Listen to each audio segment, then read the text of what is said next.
What you just is like, it's a big problem. It's small.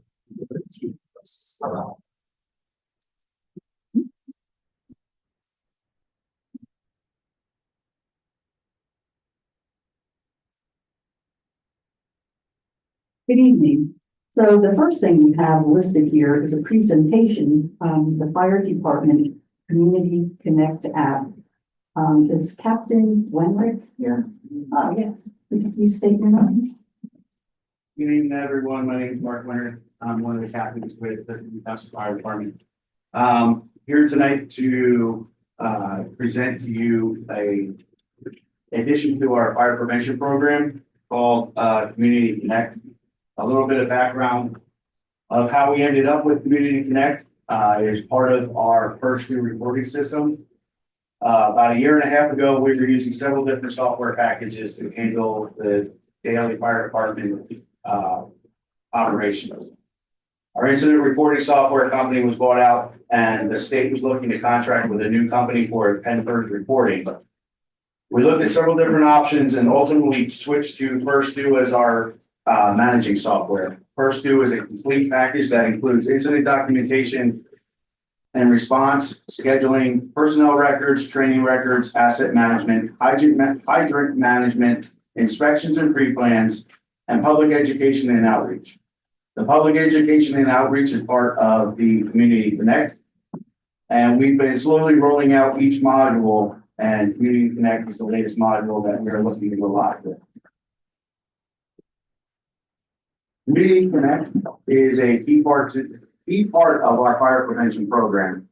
Allows us to connect to the residents and the business owners of the township. It not only provides us with important information at the time of an emergency, but it also allows the residents and business owners to direct connection to the fire department to request various inspections, home safety surveys, smoke detector installations, and educational presentations. So the easiest way to show you what Community Connect is to actually go to the web pages and show you how it works. There is a short video, about 2 minutes, as we get down here. So those flyers that I handed out to you guys, that QR code takes you to this main page where the residents or business owners would choose either residents or business owners here. That other paper that I handed out too is a mailing card that we can mail out to everyone at a later time. So on this main page, this is our page, the community. This is the Cumru Township Fire Department Community Connect page. There's a short message here from the chief that explains that the program is a free, secure, and easy to use platform that allows us access to share critical information about the household or businesses with the emergency responders. Once you click on either residential or business, it will ask you to register, where you will create an account using an email address, phone number, and your physical address. And we're just going to watch a quick 2-minute video, which will explain this a lot further.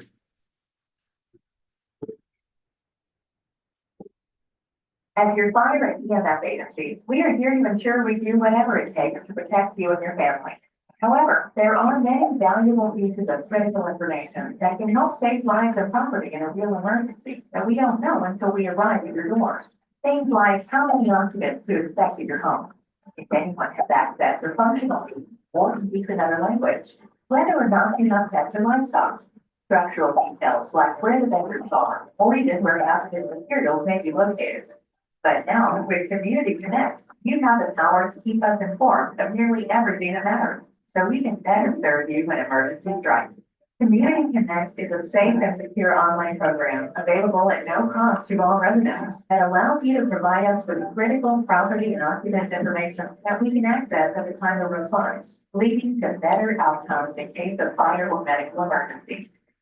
So, what are some examples of the kind of information you can contribute? First, your family members. Who lives at your residence and how to get in touch during an emergency? Next, your property. Things like where your family's bedrooms are located, your gate, door code, have a pool, a basement, how to shut off water and electricity, and even where your family's emergency needs place is located. Your needs. Details regarding functional needs like mobility, Alzheimer's, autism, severe allergies, visual or hearing impairments, and more. And last but not least, your pets. Their pictures, their names, their habits, and even their veterinary information. So no matter what happens, your furry family members are always known about and taken care of. Signing up is easy. From any internet-connected device, it just takes a phone number, email, and address. Rest assured, all of your data is safe and only available to our first responders during the time of response, using the same data security and encryption standards found in online banking. If you have 5 minutes to sign up, please select the link to create your profile and get started helping your first responders help you.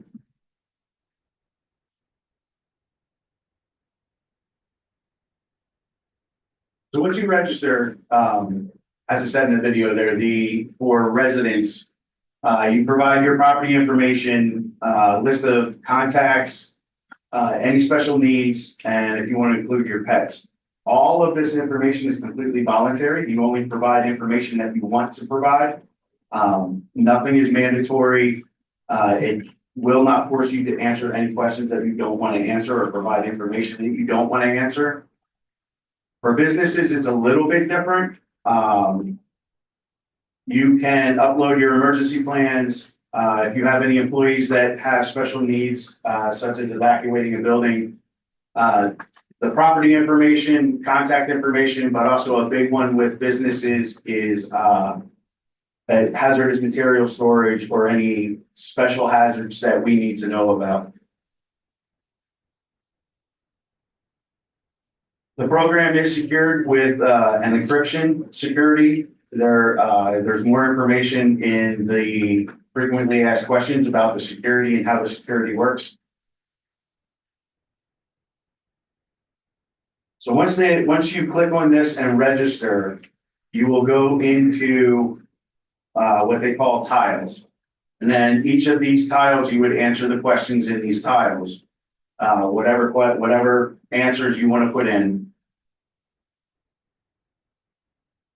And these are all specific answers. So there is no like deviation to the questions. It's all boxed in.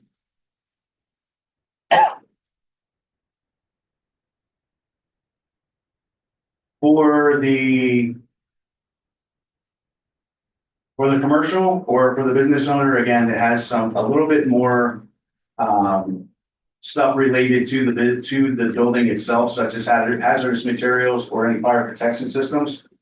Also, you can request inspections for businesses. When you request an inspection, you click on the inspection type, and then you will be able to request an inspection. And then we'll come out and do the inspection that you request. For homeowners, it's a little different. It's not an inspection, but we can come out and do a fire safety survey of your house and help you with your smoke detectors.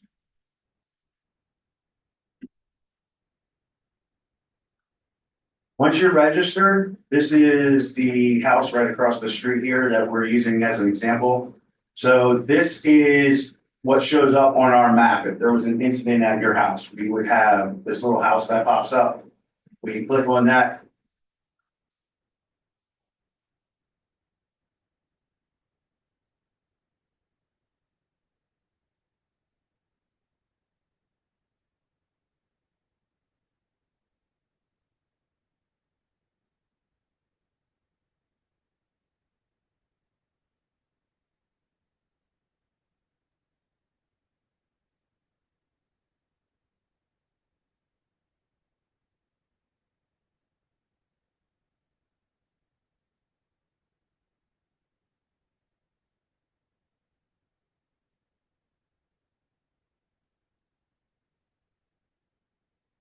And when we click on that, we will be able to see your dashboard.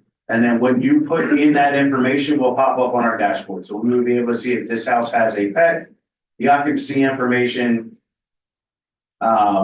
anything that you would include as a pre-plan, such as the smoke detectors, or any of those other answers that were in the questions there.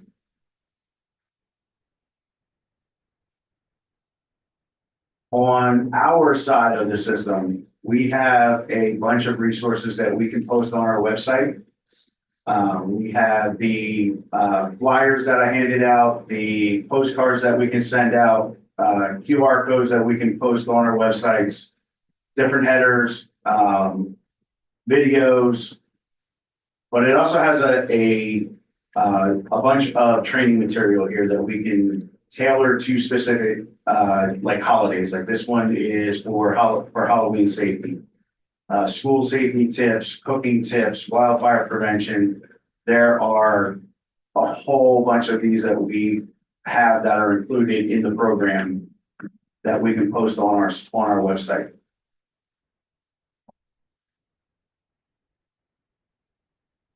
So, are there any questions? I have one. Who maintains the site?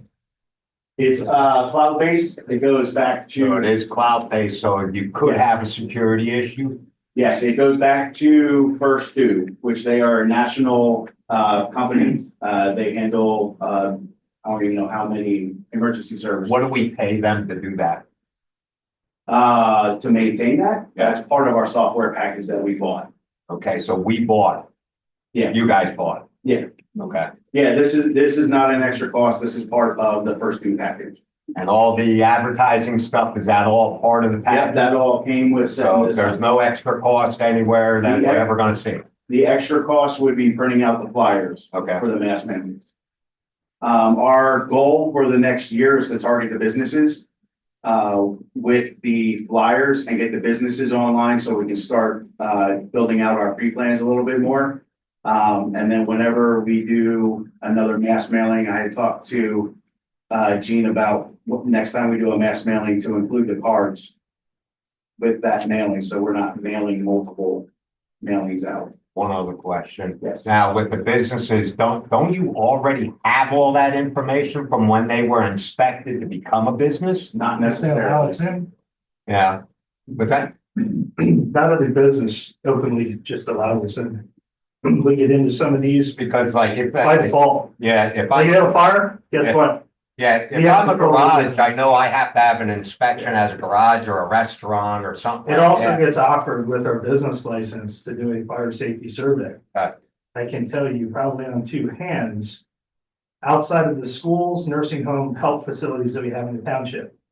People that actually call and say, hey, I can tell you some that we're really actually, every year, I can guarantee I'm getting a call from said individual for that business. Because they do it, but if we don't prompt people, Right. and this is to help that process. Well, then as a community, shouldn't we require that? If you're gonna open a business in our community, we need to be able to inspect your property? I would like to say yes. An easy answer is yes. Having enough manpower to keep up with things and knowing when things switch over. And I'm looking at the codes enforcement officer behind you, because some things we find by mistake. Or when we go into places, and we're not necessarily looking to ding people, we want to make things safer, hence the reason for fire prevention. And make things safer all the way around. Right. When we see things. Because a lot of people aren't openly gonna say, hey, by the way, I'm doing this in my residence. I can tell you right now, they don't do that. You know, and then some of this is to help bring some of that out, because society today is so based around these that we don't talk to anybody anymore. So here's another avenue to utilize technology to help us get into places and also attach everything to one spot. Before, some of this would go to different areas and we'd have to go hunt and peck for information. Some of this will be there. And again, this is voluntary. For residents, businesses, we're gonna work on getting everyone on board. But you have to. But this ties into things like people ask all the time, do you guys do rental inspections? No. We don't have enough people to keep up with the turnover you can see with rental inspection. There's just not enough people to do some things on top of when the pager goes off and we go out and we need to go on a call, we're going on a call. Right. Whatever's scheduled is gonna get rescheduled or postponed. Now when emergencies take priority over everything. So this is something another tool in our toolbox that we're trying to get into more places and be more community friendly and be out there in the community. I would just, make it a requirement, because I know 4 garages that have probably opened up in the last year that, are cutting torches and stuff out in the, and, when I had my garage in the area, I was constantly being visited, hey, you can't have that engine sitting on the ground. I can take you to 5 different places right now. That this should be part of our, hey, if you're gonna do business in our community, these are the rules you gotta follow, and we're gonna come visit you. If you need somebody to come visit, I'll go visit them. I'll do it for free. It is a requirement, and I guarantee you, Mr. Frymore will also reiterate that. The question comes down to honesty. Businesses actually registering. And then, of course, when we find out about something like that occurring, and you can feel free to talk to Mr. Frymore on the QT about whatever you would like to say, we do investigate. Right. But there definitely are both residences doing business activities they probably should not be doing, or businesses doing business activities that they never told us about. We did send a second mailing, a second notice out recently to businesses that have failed to register for this year. And a lot of times that's how we'll catch changes in use. Another way we catch changes in use is change of ownership. And I will give you an example of a business that has been working with us very, very well. Some of you may know of the former National Auto, which is near Paolo's. That's changing to a business called Keen. And they supply, they're a retail supplier of light industrial supplies. And they are actively working with the codes and the fire department on what they have to do to comply with the safety regulations for the materials they're gonna have there. Some businesses don't tell us until we find out in another way. Just a couple more things I want to point out that, Chief, it reminded me, for rental properties, this is not just for single family dwellings, for rental properties, you can do individual apartments. The owners of the apartment buildings would have their own set that would be for the entire complex. And then the renters then would be just their apartment. So basically it'd just be like their pets and their occupant information and point of contact. They wouldn't have to do the building part of it. The building part would be done by the owners. Also, if there is a change in ownership, and if someone would try to register and they can't register because the address is already taken, they can contact the township and we will be able to reset that on the administrative side. Quick question for Andy, actually, that we're talking about a lot of PII here. Like, I know they say that there's a lot of bank level encryption and stuff like that. Is there an easy way to verify it? I mean, I'm not talking about pen test reviews or code reviews or anything like that, but like maybe search checks or something like that. Yeah, I'd be happy to take a look. If you have information about the vendor, there's things like various compliance regimes that you can be certified with. Most, I'd imagine these folks have certifications from SOC 2 or whatever the various compliance certification is for this sort of thing that you would build finance compliance, but I'm sure that the same applies. So there would be like rigorous auditing that goes into getting these certified for them to be compliant regulatory standards for warehousing and PII. And First Due also does BMS, so they have medical records, so it's all free. There's a lot more EMS than what we're asking, or even having people put down, because I can sit right here on my laptop right now and type somebody's name in, it's certainly probably come up with a whole lot of information right off Google. So it's what you want to provide to us. It's a lot helpful. It's a lot more helpful to get a number and have a number than have to go search for something when you need them. I'm talking like the cell phone number. I don't want to know social security numbers. I don't want to know dates of birth. I don't want to know sensitive information. Along those natures, obviously, if you have a person with special needs or some sort of medical issue within your household, that would you think would be, hey, this would be a good information to know. Because if you ever come here, or if we're there a lot, or EMS is there a lot, that way we can know what to look for and or be helpful and not have to go, oh, where's this person hiding this stuff at? Because said person we might be there for might not be able to tell us that information. But that's the type, Greg, that's what sort of where I'm thinking along the lines of the information we're asking for, I can pretty much find on Google.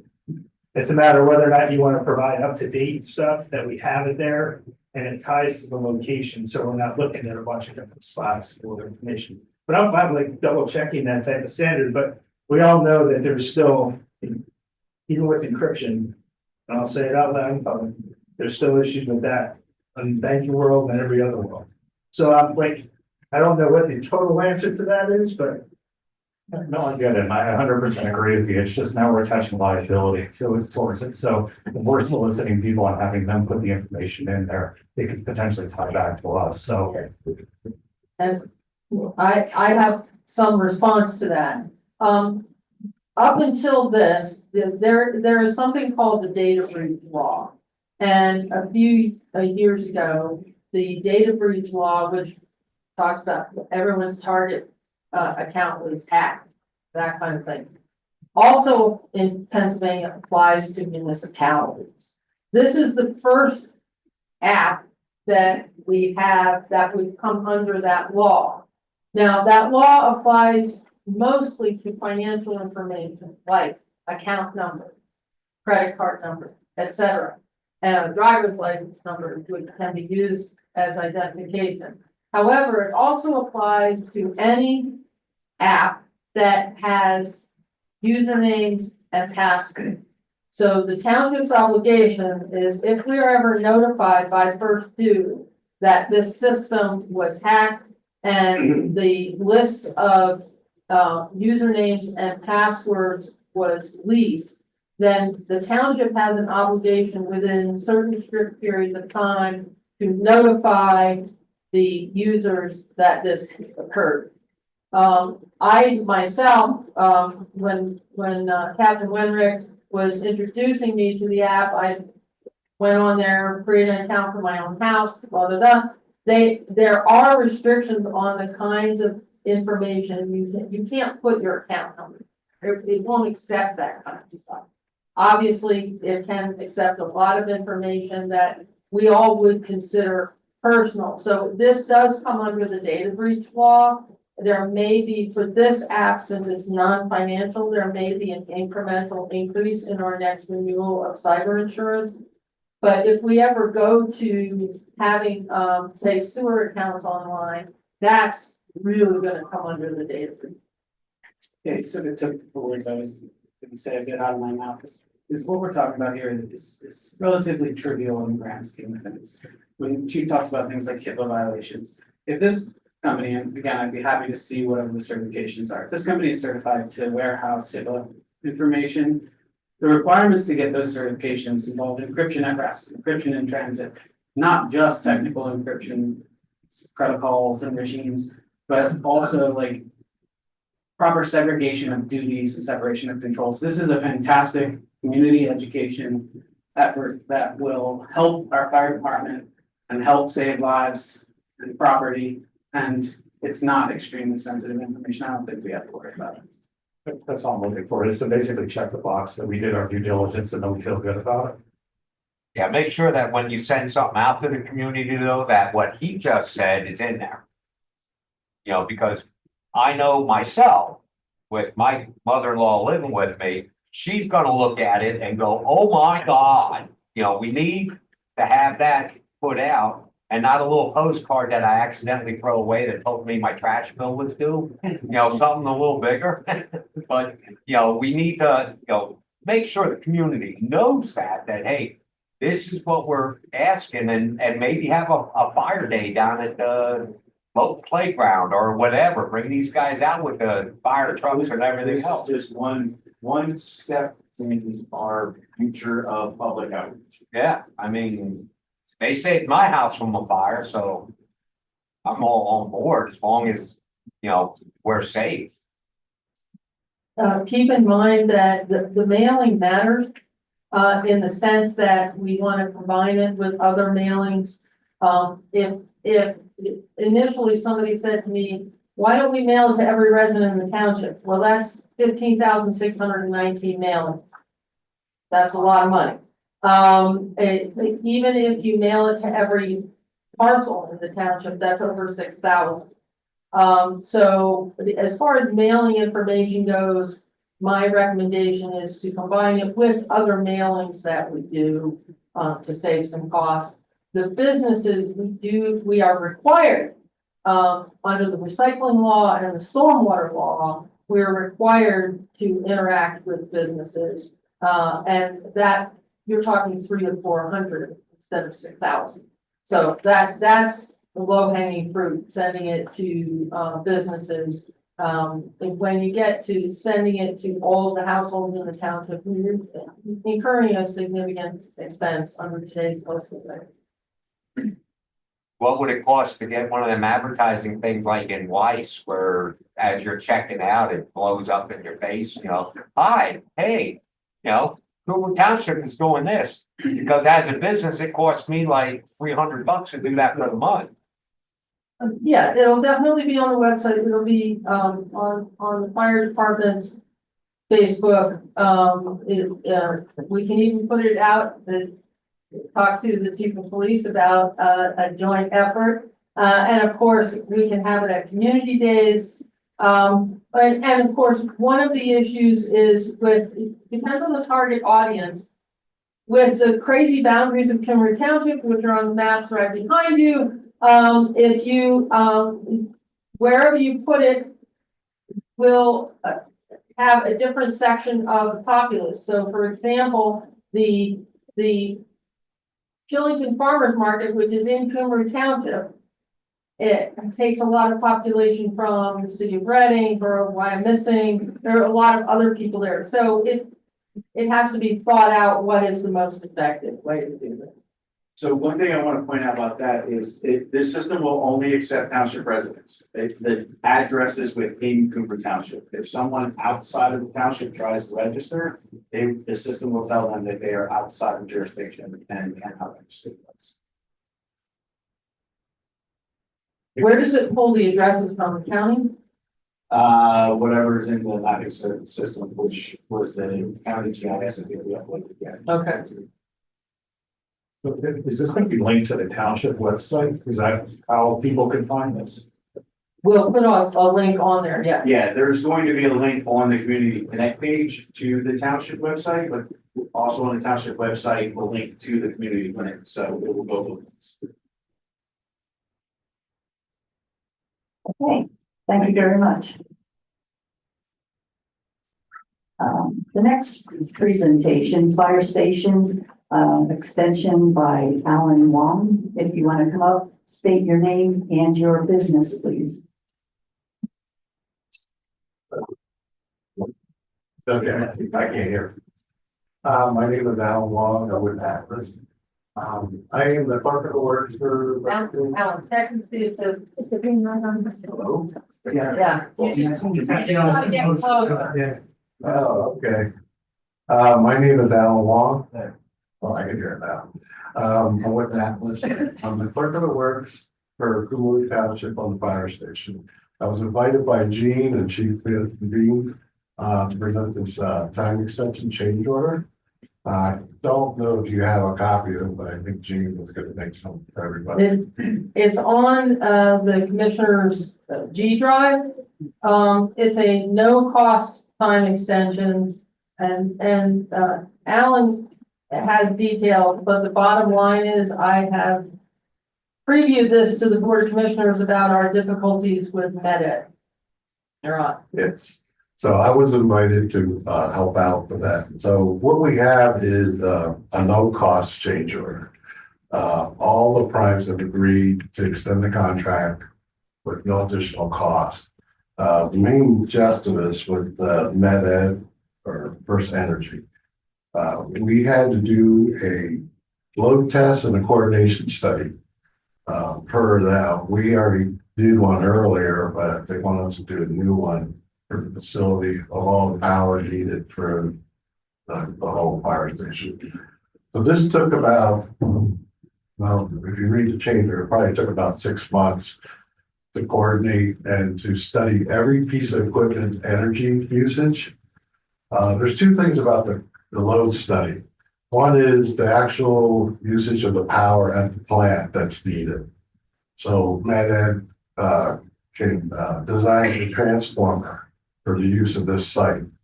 The other thing is to use the load test that their whole distribution system on the grid can handle it.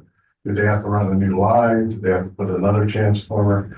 So it is a major needed study to make sure we're not browning out some neighborhoods to power off the fire station. But either way, it was done. And then we had another coordination study done in December because the requirements from MedEd is that we have a backup booster pump for the fire station. And they wanted that on a separate meter. So we had to get the architect and their electrical engineer involved. And it finally got finalized in January, which then the contractor, the electrical contractor, could submit all of his equipment for shop drawing review. Can I use the switch gears, all the power panels, everything that's involved in the electrical operations of the fire station? It had to be submitted to the engineer, the architecture engineer, and then finally approved in March of this year, which probably was a 5 to 6 month delay. By the time the equipment will be ordered and arrived here, should come in September, and then we should be able to start powering up in November. This does affect all the other prime because you got the HVAC startup. You have all the electrical instrumentation and the power. We also have the plumbing with the equipment. So we can't really paint, spackle unless we have some kind of environmental controls. So we're temporarily utilizing some power from the rec building to help us with this. But as we're going along here, I was able to negotiate a no cost time extension. So, which makes all of us happy, because we'd be able to get everything done and started up. And we won't be putting any kind of stress on the contractor to try to get everything done in a short period of time. So we have a longer, period to beat out the task that we needed. So hopefully I explained it okay for you. How long is that for that it's not gonna cost us any more money? Well, the original was supposed to be, the stage completion was supposed to be in July. We're looking at the beginning of December. Most of the structure is in, but it's tough to paint when there's moisture and raining, where you can't really do anything inside without any HVAC or heat. So we're hoping to get, and we will get it done by December. I already told the contractor, Okay. this is a drop dead date. We're not giving you another time extension. We do expect electricity to, all the equipment for the electricity to be installed by September. And we should get an inspection by the UNL. And we got to get a card issued to MedEd for a meter. And that takes 4 to 6 weeks for a meter to show up. Now, before construction started, did we have to do this test? Did we have to do this? They had a test done like 3 years ago. Okay. But MedEd would require a more recent one because of all the equipment. And it is sound because they need to know if they can provide power out in the grid. So they got to make sure they have In everything. the time being, we have a backup generator for the, Yes, we do, but could we use that to try and help? well, you still got to go through the meter and all Okay. the equipment. So you don't want to do that. So, but it is there in case something happens. So I didn't know if maybe we could fire that up to keep the we project. we moving. talked about it a little bit. Trust me, we looked at all avenues, but Keep that running 24/7. I I don't think the residents gonna like that going out here. And we need that for at least the conditioning and the humidity control, so. I don't know if anybody's ever spackled before, and you can't do it when it's more wet, so it'll crack, and the paint and everything else, so. Any questions? I'd like to make a motion to grant the no cost time extension. I'll second the motion. No ladies first. Mr. Bill Miller, Yes. Mr. Greg Miller, Yes. Mr. Bador, Yes. Mr. Donnell. Yes. Ms. Rao. Yes. I do want to publicly thank Alan for, carrying the flag on this one to coordinate all of the paperwork with all of the primes. Our first meeting with Med Ed engineers out there on the site was 2019, 2020. It's been a long slog. We've had 3 in the field meetings with Med Ed, including the last one, December 18th of 2024. Yes, thank you. It's been difficult. Well, we're moving along and we're doing very well. I'm very pleased with the construction. And in addition to the 5-year extension or 5-month extension, you're also extending your warranty too, and your maintenance fine. So there is a plus side to it too. So you're gonna get a longer maintenance period. But other than that, I thank you for your time. I appreciate it. We'll get everything done for you. Thank you so much, Alan. All right, thank you. Okay, so next up is ambulance service. I believe there's no monthly report for that. It is on the G drive. I did not note anything unusual in it. I don't think we have a representative of Tower Direct here, but if the board has any questions for Tower Direct, please let me know and we'll try to get those answers for you. Okay, thank you. And did everyone have a chance to look over the minutes? Do I hear a motion to approve the minutes? So moved. Second. Mr. Greg Miller, Yes. Mr. Bador, Yes. Mr. Donnell, Yes. Mr. Bill Miller, Yes. Ms. Rao. Yes. Before we go on, something just popped in my head with regard to ambulance service. For those who recall, there was a somewhat contentious discussion around an ambulance liaison going back maybe a year ago. Whom we have not seen or have been given an update on ambulance liaison service. Could we talk to Tower Direct and ask what they've heard? So far as the township's ambulance liaison is concerned. Okay, thank you. Okay, moving on to tax collector.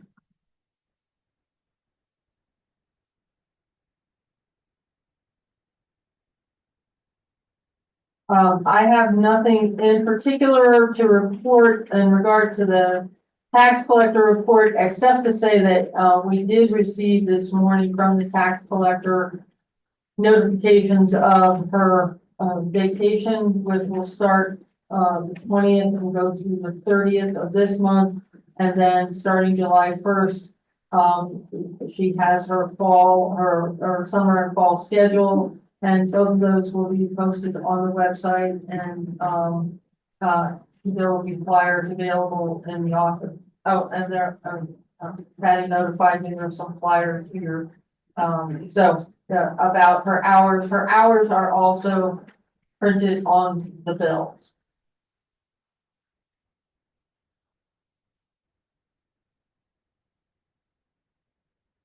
Thank you. Time for our favorite public comment. Michelle Roby's. Please come up, yeah, state your name, please, and your address.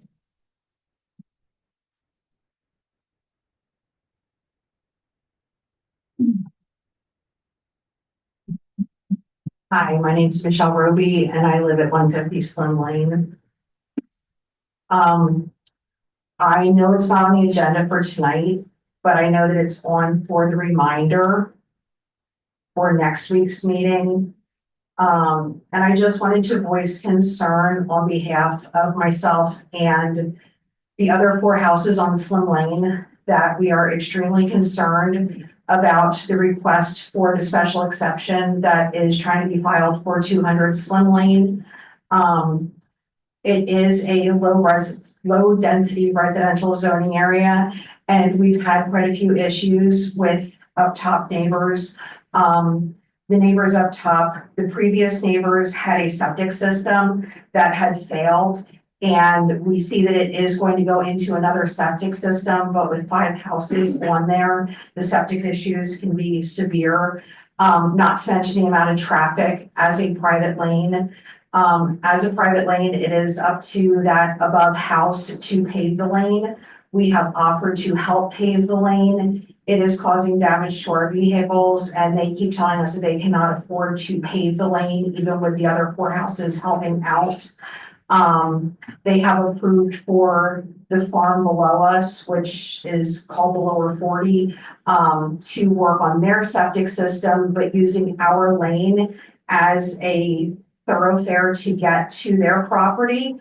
So all of these heavy maintenance vehicles continue to put divots and problems on our lane. They drive very dangerously. I have 2 little children.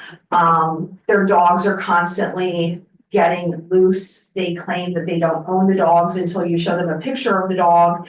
And then it's, oh, it's my daughter's dog and she lives in the one apartment. So there's so many concerns. There's also school buses. Our children get picked up at the bottom of the lane on New Holland Road itself because it's a single lane road. They are getting vans to travel up to their property, and the vans are for Lancaster County.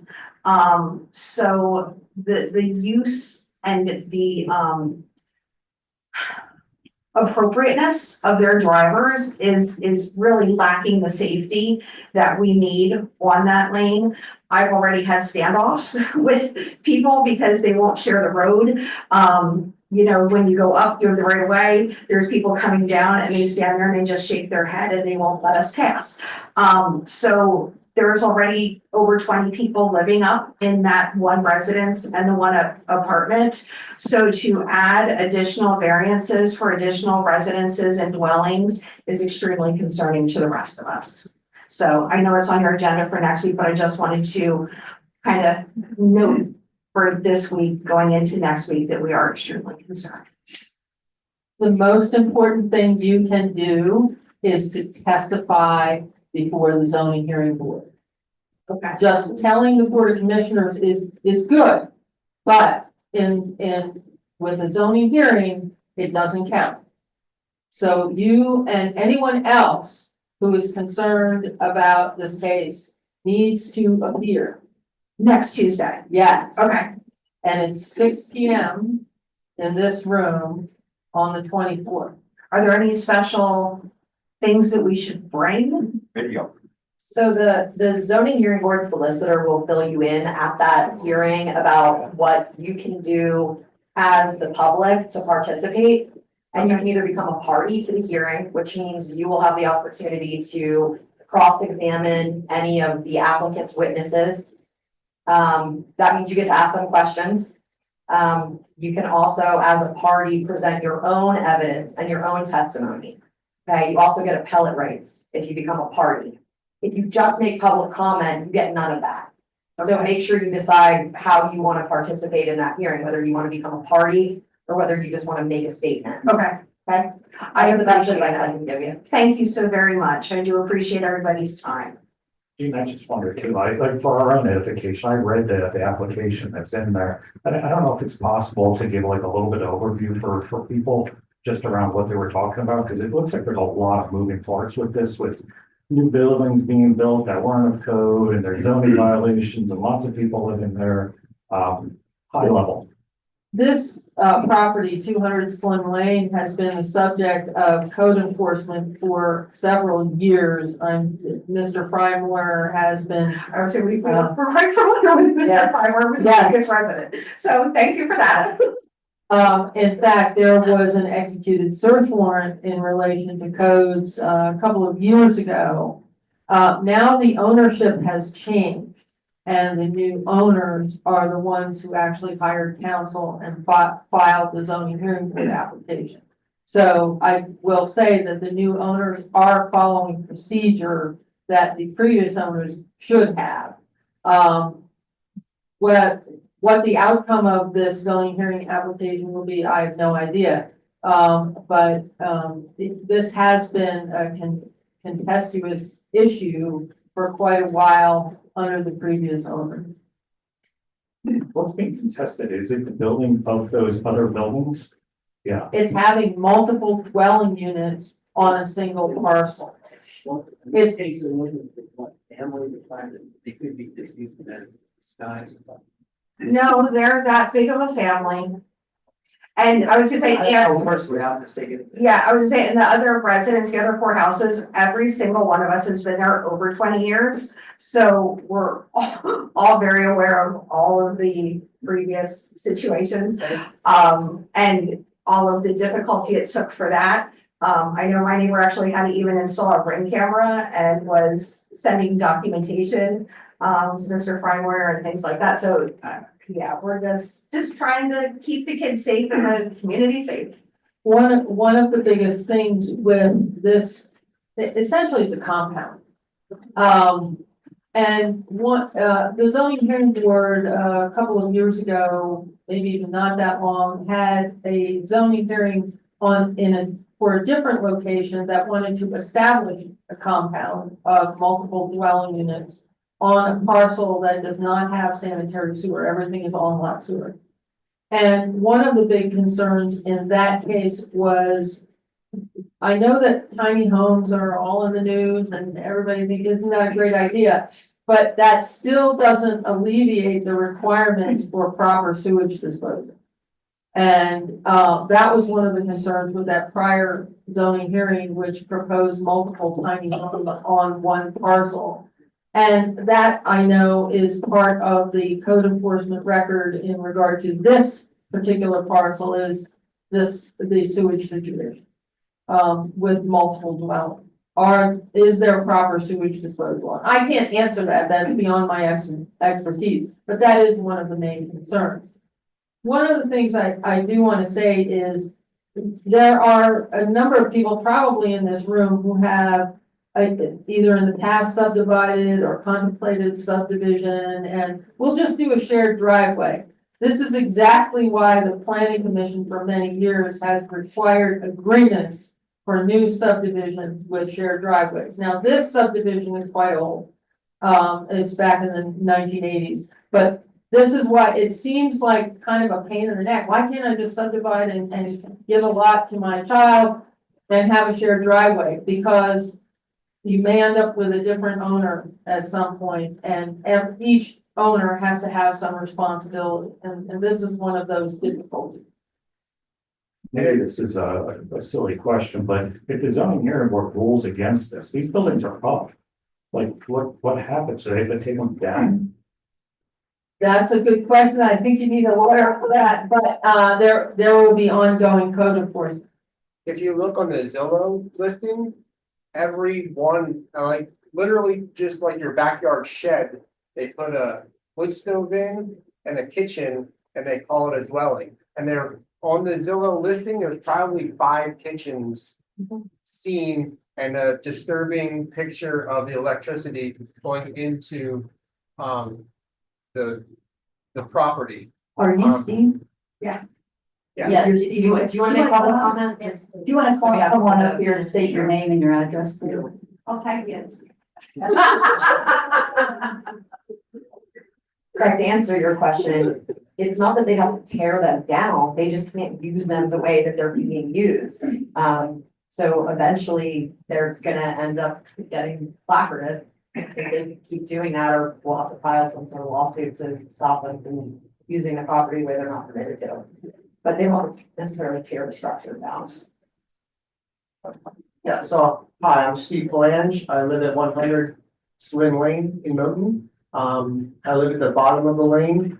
And, so I brought up, the Zillow listing just today because I knew that on that listing, it had shown all the sheds. They made a full building into a dwelling, that I'm sure isn't up to code, but that's not for me to decide or not. And also, another thing that they did, is that they did install more mailboxes down at the bottom. So on that property, on New Holland Road where our mailboxes are, there is a 200, a 200A, and a 200B.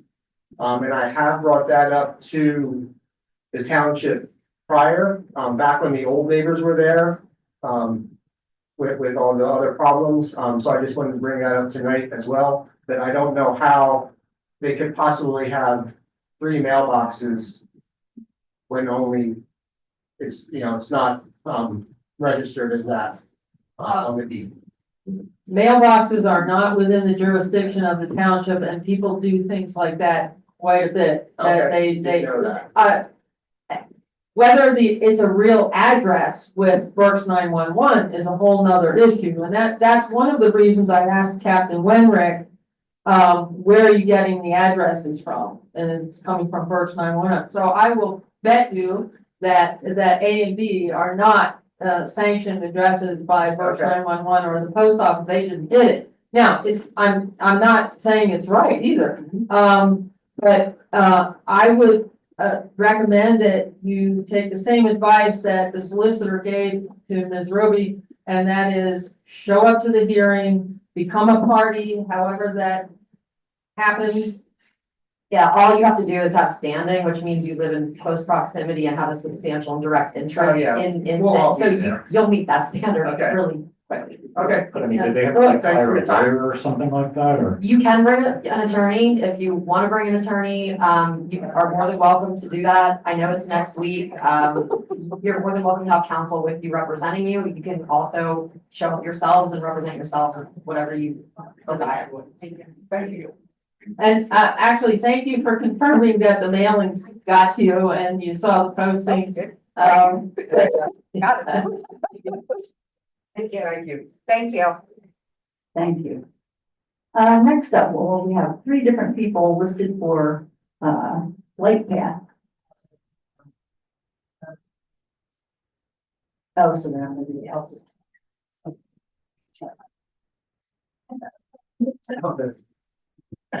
We have you on the agenda.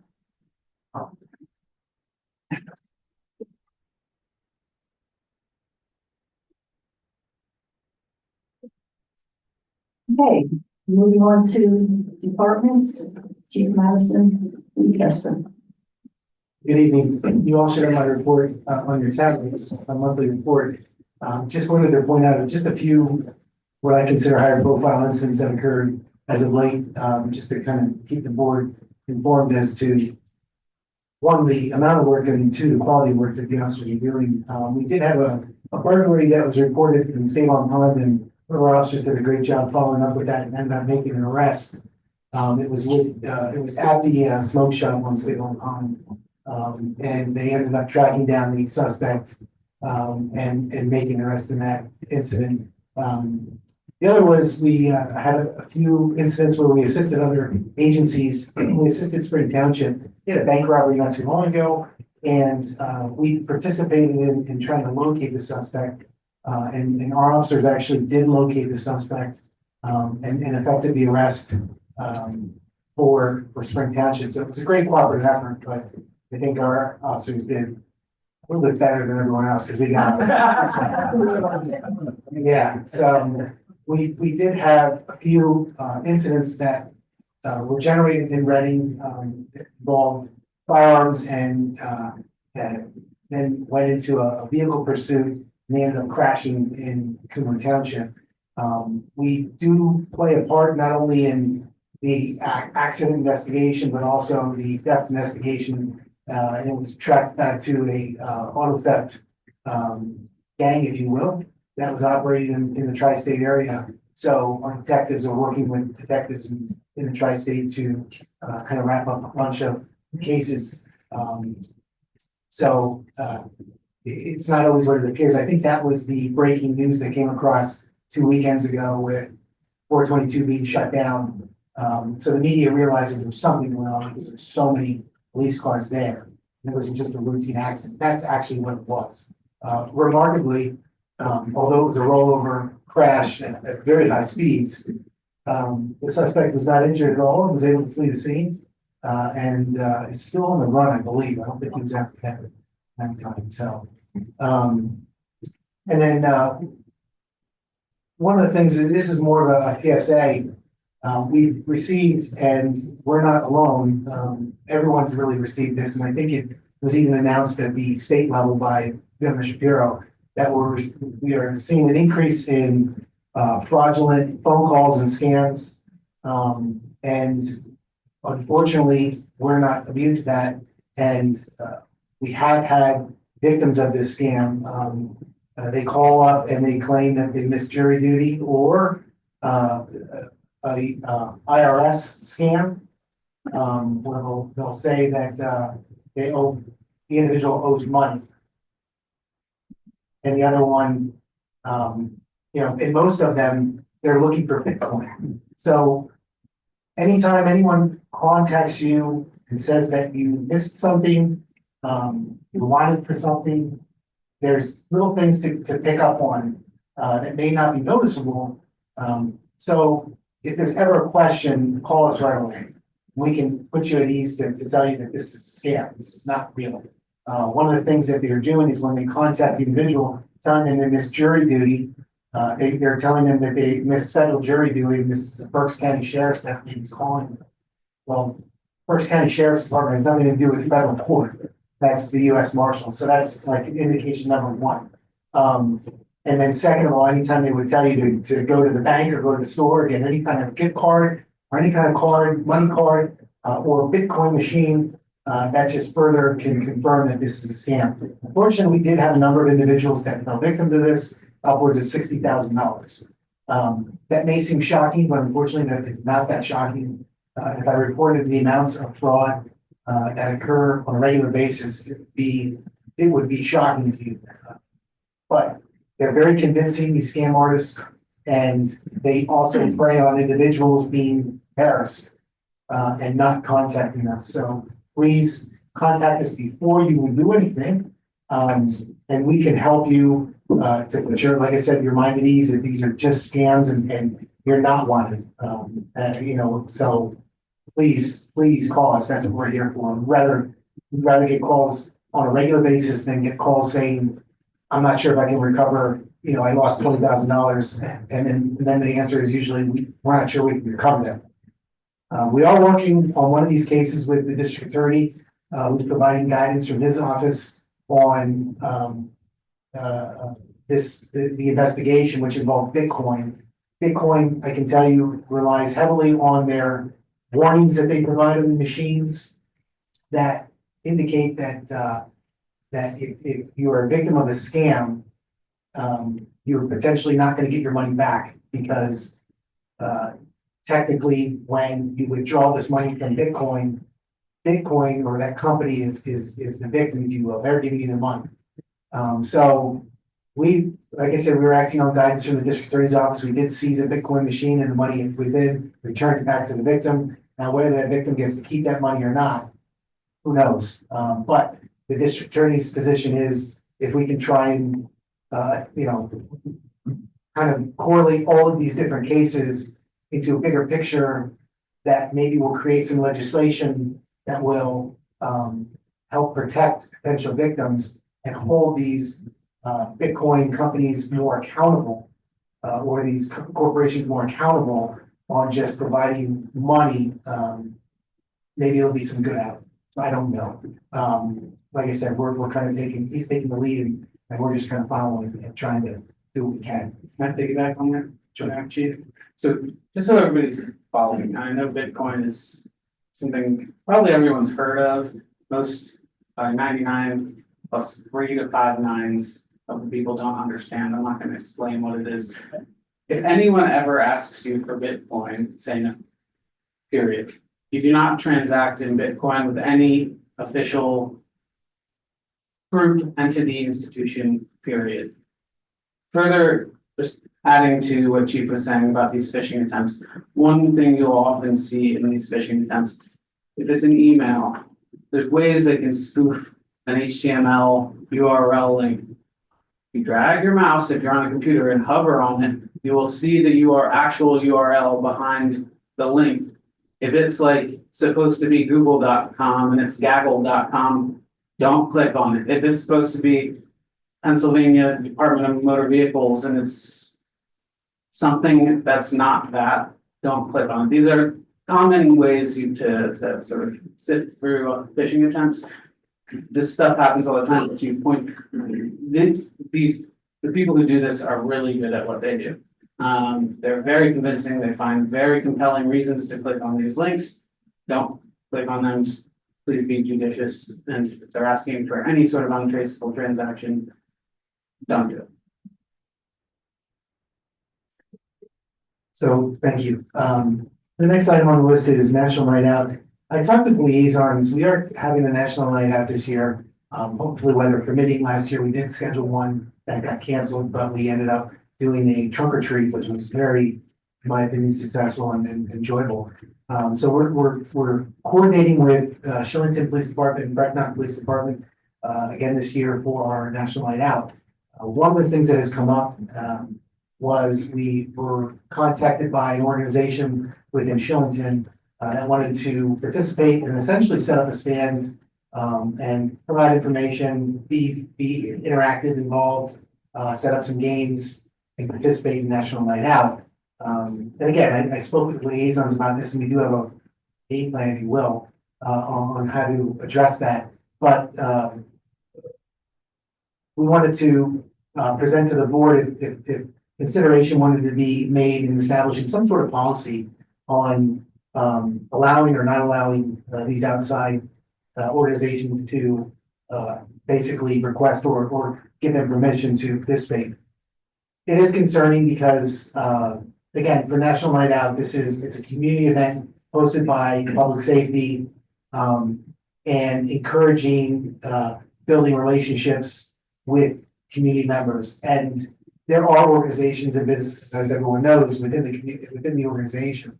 But at some point we have to put a limit on yes or no, or else it just becomes a very crowded event where people are just trying to kind of further their agenda if they do have an agenda. I'm not saying this organization does, but so we wanted to present to the board to see if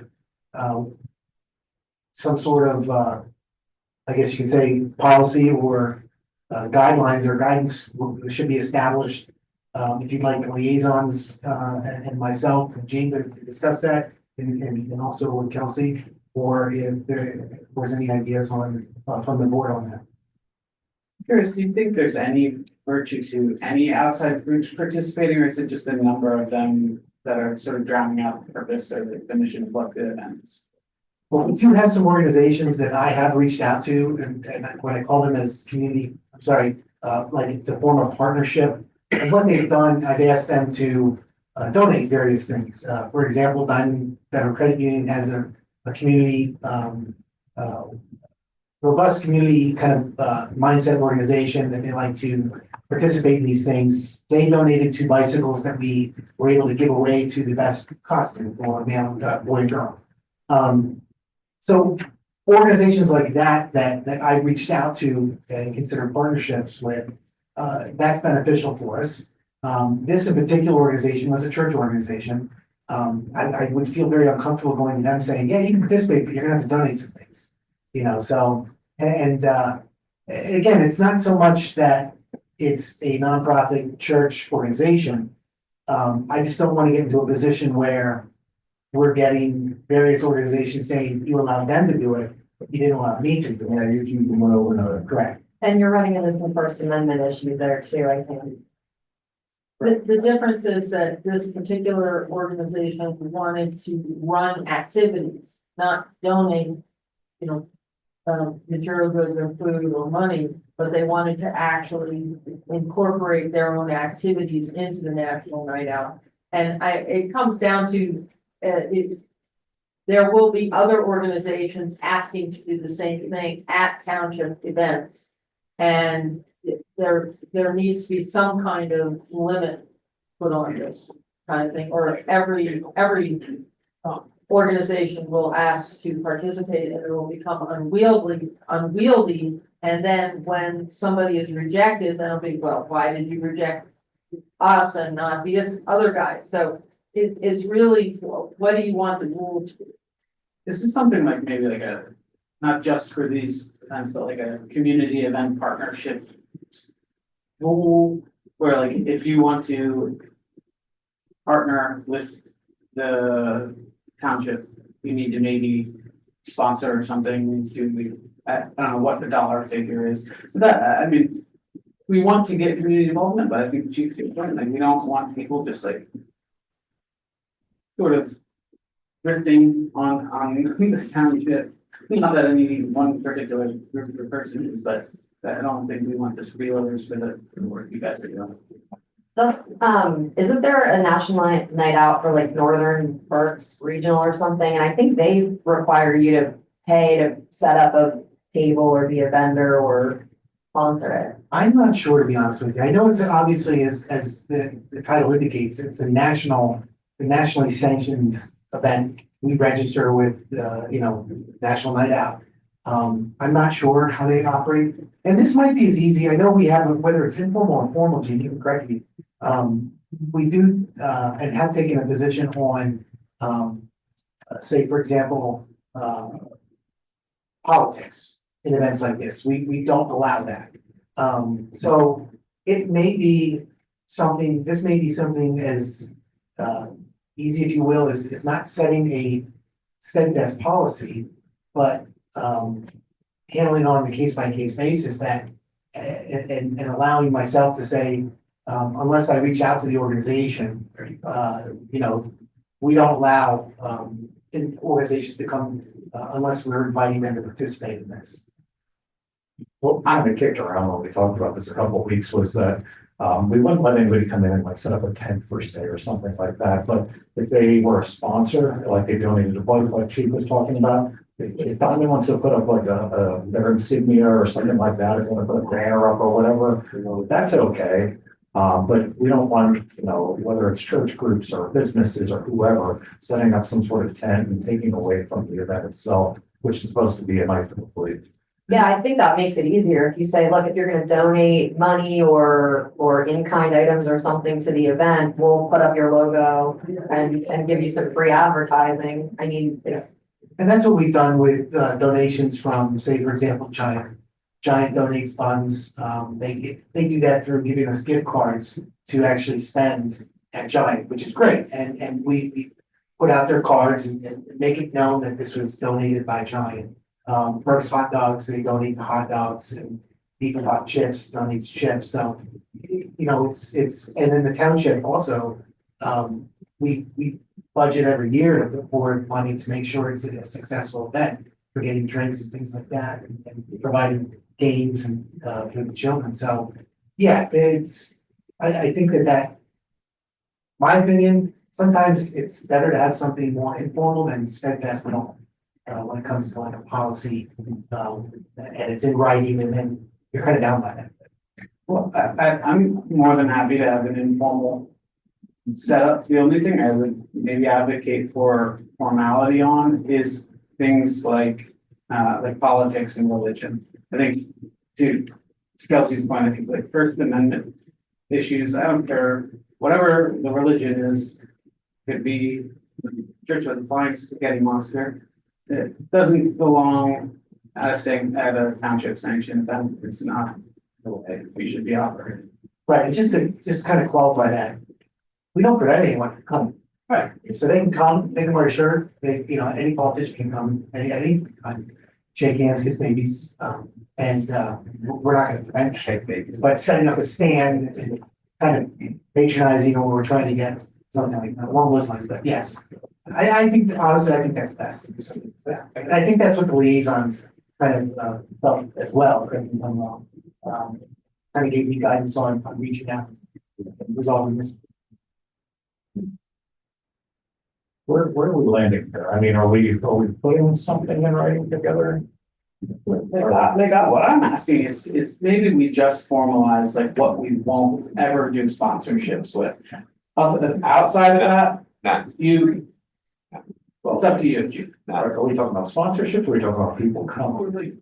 No, not coming. Like Chief was saying, anybody's welcome, but it's not like formally sanctioning or like or like. I was getting like, putting up tents and stuff like that. Yeah. Correct. But are we potentially allowing some people to come in and set up tents, or are we just saying no tents? That's not part of this activity. Yeah, what I would say is. Whatever if Chief wants some outfit to come out and ask them to come out and they wanna put up tents, that's up to him.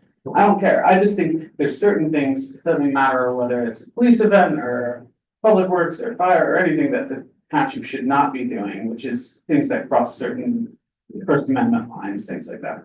And I can draw something up, I mean, policy guidelines with the PD, if that's okay, you know, I can definitely do that. Yeah, that's fine. Okay. Thank you. You want to say anything? Can I say something? Can I say, why don't you just let it up to him? If you didn't invite him, don't come. So yeah, we've already had public comments, so we're just gonna keep moving Okay. on with the meeting. Thank you. First time I've been here, I don't know how it works. Item C, government communities. So the communities event will begin on June 27th through July 5th. This year, it's an extended period of time, that's the same as last year. Just to notify the board and the public that the event is occurring. It is a great event. That being said, it does tax our resources within the PD. So essentially for 2 weeks, it's all hands on deck. It's very stressful for the PD. So that's more, unless Gene, you want to talk a little bit more about it. That is why this was on the agenda, to inform the board and everyone that the event is going to be occurring. It should be a fun event. And we're looking forward to it. Hopefully we have dry days and we can get through it.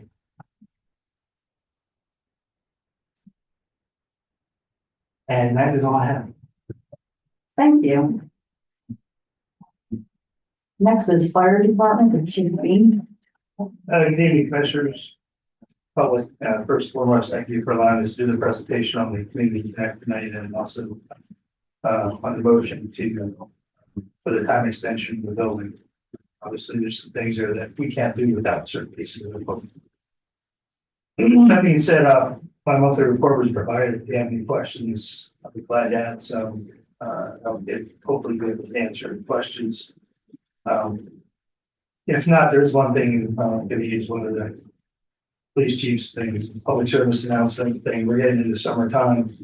Just within the last couple of days, we've seen 2 fires involving electrical items, so potential fires that were luckily caught by the resident prior to. One thing I can say is air conditioners, heavy duty items are not meant to plug into power strips. They're meant to plug directly into walls. Power strips will trip out sometimes, but then sometimes they will melt. And it's same with phone cords, stuff like that. You want to keep liquids away from them, make sure there's nothing dangling there. And if you're not using them, unplug. We've just seen that, taking some of this. And the other one that's tied to that is, please, when burning candles or any type of open flames, if you're leaving a room, not going to be in the room, not around, blow the candle out. Because things can happen. You have a window open, candle blows over. Cat knocks candle off the table, dog knocks candle off the table with the tail. Next thing you know, you have a fire in your living room. Then whatever it is, just have them live when you're there and get out. Don't leave them unattended. That'll be my public service announcement for the month. I'll move on if there's no questions. Item B is fire station construction. Looking for motion, consider pay applications totaling amount of $785,191.30. But before we move on that, I see the air management contract, and I know there was some stuff going on about that. Do we have any information there that can be spoken about in public? I'm guessing you know what I'm alluding to there. The project was bid as for prime cert in the state of Pennsylvania. I'm wrong with anything I'm gonna say here. It was bid, the project was awarded to lowest bidders. The demonstration that I believe Mr. Donnell was referring to was, there are some groups out there that are unhappy that their people didn't get the work, meaning i.e. union contract work.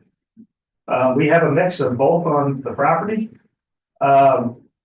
Like every other thing nowadays, they're allowed to protest, I think, after things were explained, and yeah, they stayed outside of the construction area. And by the time certain folks from the township or the construction management company, which is Mr. Long, who's here, Mr. McNichols, and whoever else was going to go out and have, you know, some commentary with them, they had packed up and left the site. So again, it had to do with union versus non-union. But everything was bid, and here comes the solicitor. She can correct me if I'm wrong. It was a bid project. Lowest bid got bids. I can't pick and choose. And just for the public's edification, there is a prevailing wage rate schedule that each trade must follow on a project. And that goes by certain areas of the state of Pennsylvania. Like if you're working here versus some cities in Philadelphia as an example, it's going to be a different pay rate. So they're being paid by prevailing wage rate, like they're supposed to be. There's schedules, there's pay apps, and all the things that are documenting who's getting paid what to said contractor. Once it goes to said contractor, whatever that happens there, that's between contractor and employee. Some of this is brought up by some of that, but I believe that's what hopefully answered your question. Had to do with, oh, we didn't get the union contract. That's why you see the rat and other things. Again, I'm pleased with the work that's being done. We're fortunate to have 4 very good primes. They're working, the biggest thing is they're working together. And I can't say enough about that. But we will, like, obviously we're seeing some of the things that are just going on in society. Hopefully I answered your question. Should I make a motion then? I'll make a motion. Oh, you want me to read them off, Dave? Oh, yeah, we'll take them one at a time. Sorry. You want to do the bottom of the total? Yes. Kelsey, you good with that? Yeah, I'm fine. It's listed out on the agenda, so as long as it's on the agenda and that's the appropriate pay apps and numbers. That's looking for the appropriate pay app and numbers on the agenda, totaling amount of $785,191.30. I make a motion to pay the bill totaling $785,191.30. I second. Mr. Bachelor, Yes. Mr. Donnell, Yes. Mr. Bill Miller, Yes. Mr. Greg Miller, Yes. Ms. Rao. Yes. Thank you. Item C, Nick, that's quick. Civil service testing was advertised. We need to create a list, and we need to test first off of civil service regulations. That testing date is 7/12/2025 down at the Berks County Fire Training Site. And applications are due back by Thursday at 4:30 p.m. here at the Township Building. And we'll see what we come up with the first step in the process of civil service testing for the firefighter. And if there's other questions, that's all I have for this evening. Thank you. Moving on to administration with Dean Johnson, there's quite a few proposed actions going on here. The first section under administration is the codes department report for the past month. Please let me know if you have any questions, or better yet, if you have any questions after the meeting, talk to Mr. Frymore. Item B, now, Mr. Rogoski would actually also probably be aware of this. So apparently PennDOT District 50 I have to set the table a little bit for you. PennDOT's permit for putting things in their right of way or connecting to things in their right of way is called a highway occupancy permit. It's not called a driveway permit, it's called a highway occupancy permit. So the acronym HOP, that's what we're referring to, the PennDOT permit. There are two kinds of occupancy permits, main kind. One is a driveway permit. Let's say you want to build a new driveway to connect out to Wyomissing Road, which is a PennDOT road, or Freemansville Road, which is PennDOT road. You need a highway occupancy permit from the state. Another type of highway occupancy permit is to connect to a utility that is in the state right of way. It could be storm sewer, it could be water, it could be sewer. In the case of the township, it's usually sanitary sewer. We have run into 3 different plans recently that are PennDOT District 50 has come up with a new rule that in order for this development or this lot, even just for a home, to connect to a sanitary sewer utility in the state right of way, that a resolution needs to be adopted in order to allow the township to sign off on that highway occupancy permit to connect to our utility, which is the sanitary sewer. They are the Taco Bell, which hopefully that plan will be recorded sometime soon. The Bruce subdivision, which is a 1-lot subdivision down in Godwinville, and the Griggs Hill development. This is a rule that PennDOT is applying to all of them. And Patty and I have been contacted by more than one engineer, who's trying to deal with this rule. So, we came up with the idea of asking the Board of Commissioners to adopt a blanket resolution to allow myself or my designee to sign off on a highway occupancy permit for utilities connecting in the PennDOT right of way. So that we don't have to keep coming back to the board for every single one of these. And I'm good with that because that's what you're already doing now. Essentially, yes. And I don't know, Joe, if you've heard any other scuttlebutt about this rule. Pretty much you hit everything. PennDOT, just to give a background, PennDOT wants the municipality to be the applicant. Even if it's a development or a developer, they still want the municipality to be the one to submit the HOP, and it's submitted electronically through their website. If Gene's correct, they do want to see this documentation and have a designated person. So I think this is a good idea so that it'll streamline the process a little bit quicker, especially when it comes to utility openings and so forth. So we are asking the board for a motion authorizing a resolution, which in turn authorizes the manager or the manager's designee to sign HOP applications for utility connections in PennDOT. Right, So motion. Oh, I'll second. Please, I mean, I'll second. thank you. Mr. Donnell, Yes. Mr. Bill Miller, Yeah. Mr. Greg Miller, Yes. Mr. Baddour, A 1-4. Ms. Rao. Yes. Thank you. The next item we have is, some of you may be familiar with the Ridgewood Storage Facility out on 724. It's adjacent to Ridgeway Road, near the winery and near Haber Petroleum. Well, the original name of that development actually was Grande Storage.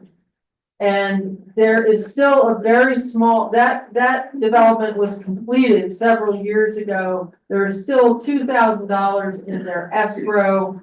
And the developer kind of realized that this was on the table and they would like a release of that escrow. There is no reason that we need to hold this $2,000. We're requesting a motion from the board authorizing the release of this escrow. So I second. Mr. Bill Miller, Yes. Mr. Greg Miller, Yes.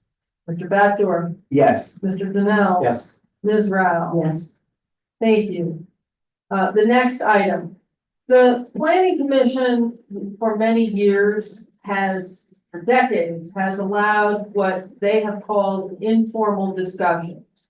which is somebody who, for some reason, has not yet filed a formal subdivision or land development, but kind of wanted to get a look-see from the planning commission, were there any big no-nos going on, that they shouldn't even bother. We have found since the COVID pandemic, especially, an uptick in the number of these informals and also an increase in the number of developers who are asking for a waiver of the full land development process. Those are usually businesses that want to build an accessory structure. I will give you an example from years past. Paolo's has a storage shed behind it, and that had a commercial development that wants to build an accessory structure that technically comes under the purview of the land development plan. And they asked for a waiver of land development to put that shed there. And that way back was granted. The planning commission recently had an extensive discussion about putting some more structure around both informal discussions and requests for waivers of land development. And there were some forms that the solicitor assisted with developing to show some level of documentation for these requests. And the item that we need a motion from the Board of Commissioners about are the fees associated with it. They're relatively small-ish fees. Of course, if a development does not receive a waiver and they need to submit a land development plan, there's already a fee schedule associated with subdivision and land development. I had submitted to the Board of Commissioners a memo and for an informal of a $50 fee, and for a waiver of land development, a $100 administrative fee and a $1,000 escrow, with, of course, any actual costs being over $1,000 would be billed to the applicant. So we're requesting that the Board of Commissioners consider instituting these fees. I have one, you have a question about, okay. So I'm happy to move forward with the land development waiver fees. I do have questions around the informal. Sure. Well, I guess I was gonna kind of go back to one of the things Gene just alluded to, the processes that Kelsey developed. Is it more like, here's how you submit this kind of request, or is it more like, these are the kind of circumstances we'll look at an informal under? Right, so the form, it's a short form, it's really easy to navigate. It just indicates the basic information that the planning commission and the engineer for the planning commission need in order to give them some sort of thoughtful review of what they're asking to do. So the form for an informal says, you know, what's the address? What's the property ID number so that we can look it up on the assessment website and see where it's situated in the township. It asks for a very brief analysis of what they're planning on doing. So a description of what are you thinking? We ask for a drawing. It doesn't need to be a sketch plan that's developed by an engineer. Just they can draw it on a napkin if they want, but to show us based on the property line where whatever they're planning on constructing is going to be. Just to give the engineer an idea, because what we found is a lot of times people come in with just some narrative, and then we spend an hour pulling it up on the assessment website and going through this, and we really then end up telling them, you need to come back with more information. Like, we can't give you what you're asking for. But we felt like if we had more information going into an informal plan discussion, it would be more beneficial for the property owner. The engineer for the $50 would be able to put eyes on it for a few minutes before the meeting and be able to give them better information on what they are looking at, what they might need to be concerned about, and what the next steps are. Well, that makes sense to me, around quality control of your input, basically. So we're not necessarily looking to restrict, these kind of informal reviews as part of the new process.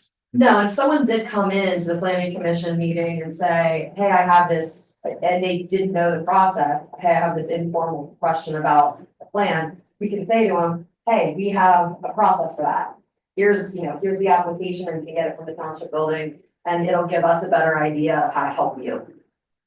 That makes sense. And then, on the fees that Andy was kind of getting at, how did we arrive at the numbers? There was a lot of debate. Now, you have to distinguish between an informal and a waiver of land development. A waiver of land development requires the individual or developer to give us something, some kind of drawing, some additional information. And they're basically saying, yeah, technically it's a land development, but it's not that big a deal, so I'd like a waiver to the entire process to save money. So they still have to show us some information, and the engineer does have to get eyes on it. That's why the $1,000 escrow fee.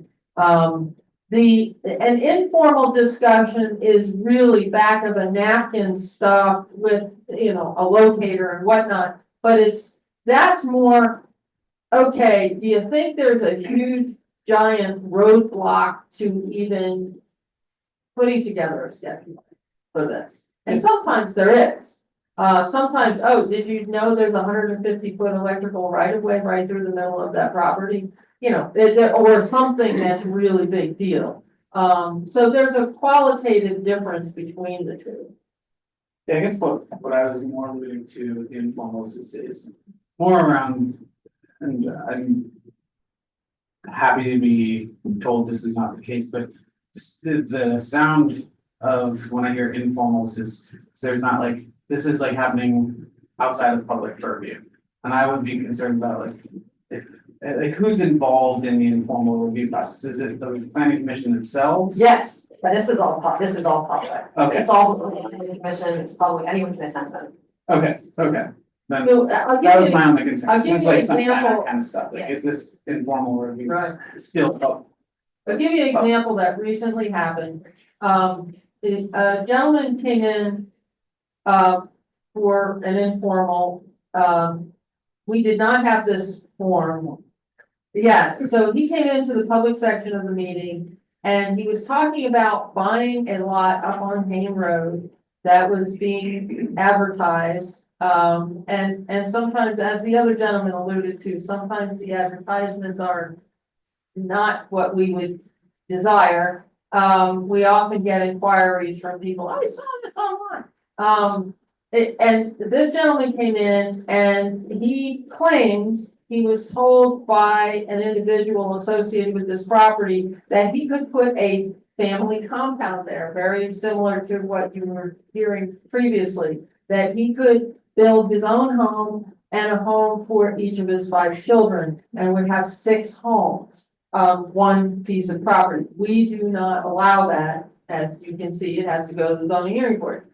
And that would be an informal that he would submit a form and we tell him flat out, dude, you can't do this here without major zoning relief. And that would be more of an informal, whereas a waiver of land development is somebody already has an awareness that they're trying to save money. So that's the qualitative difference between the two.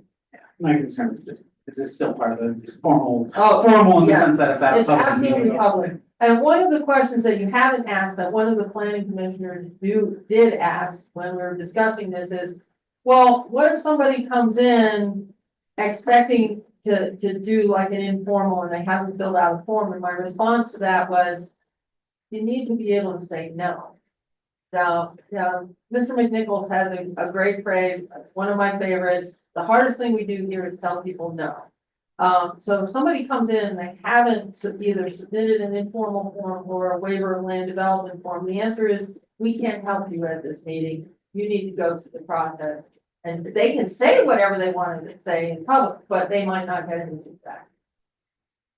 Along those lines, Gene, that's kind of where I was heading with my question, because $50 really modern day isn't that big of a number. So are we covering our costs adequately, or? I have no idea because this particular procedure is new. If you wish to set the fee higher, you certainly have that within your purview to do so. But we really don't know what we're shooting at because we have no clue.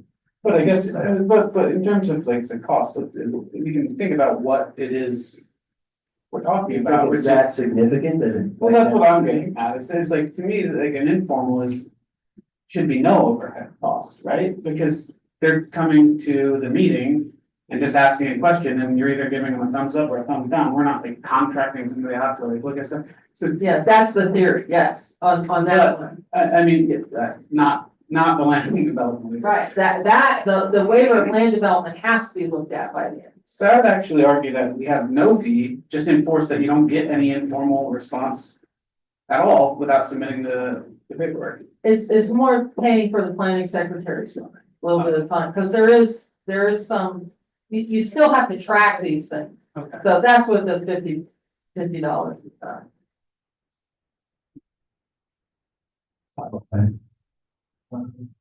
I'll make a motion for the $50, $100, and $1,000 amount that you talked about. I'll second. Mr. Greg Miller, Yes. Mr. Backdoor. Yes. Mr. Donnell. Yes. Mr. Bill Miller, Yes. Ms. Rao. Yes. Thank you. The next item under planning, now we get into specific plans. The board is probably tired of hearing me say that there is a 90-day time limit to record a plan after approval. And the Penske Customer Experience Center plan is a land development plan that was granted conditional approval, and they have not fulfilled their conditions for that, and it would require reapproval so that if within the next 90 days they do complete the requirements, that they can record their plan. Can we give us some, like we did before, where since it's in the agenda published, can I move to just reaffirm all previous approvals as published? You certainly can, yeah. I mean, if anybody has questions, maybe we can quickly gloss over. No, I agree, and that, by the way, that is why in previous years, we had a consent agenda for exactly that purpose. So in this case, it would be the Penske Customer Experience Plan, the Taco Bell plan. Taco Bell has completed all their requirements. We're trying to get the appropriate drawings from them.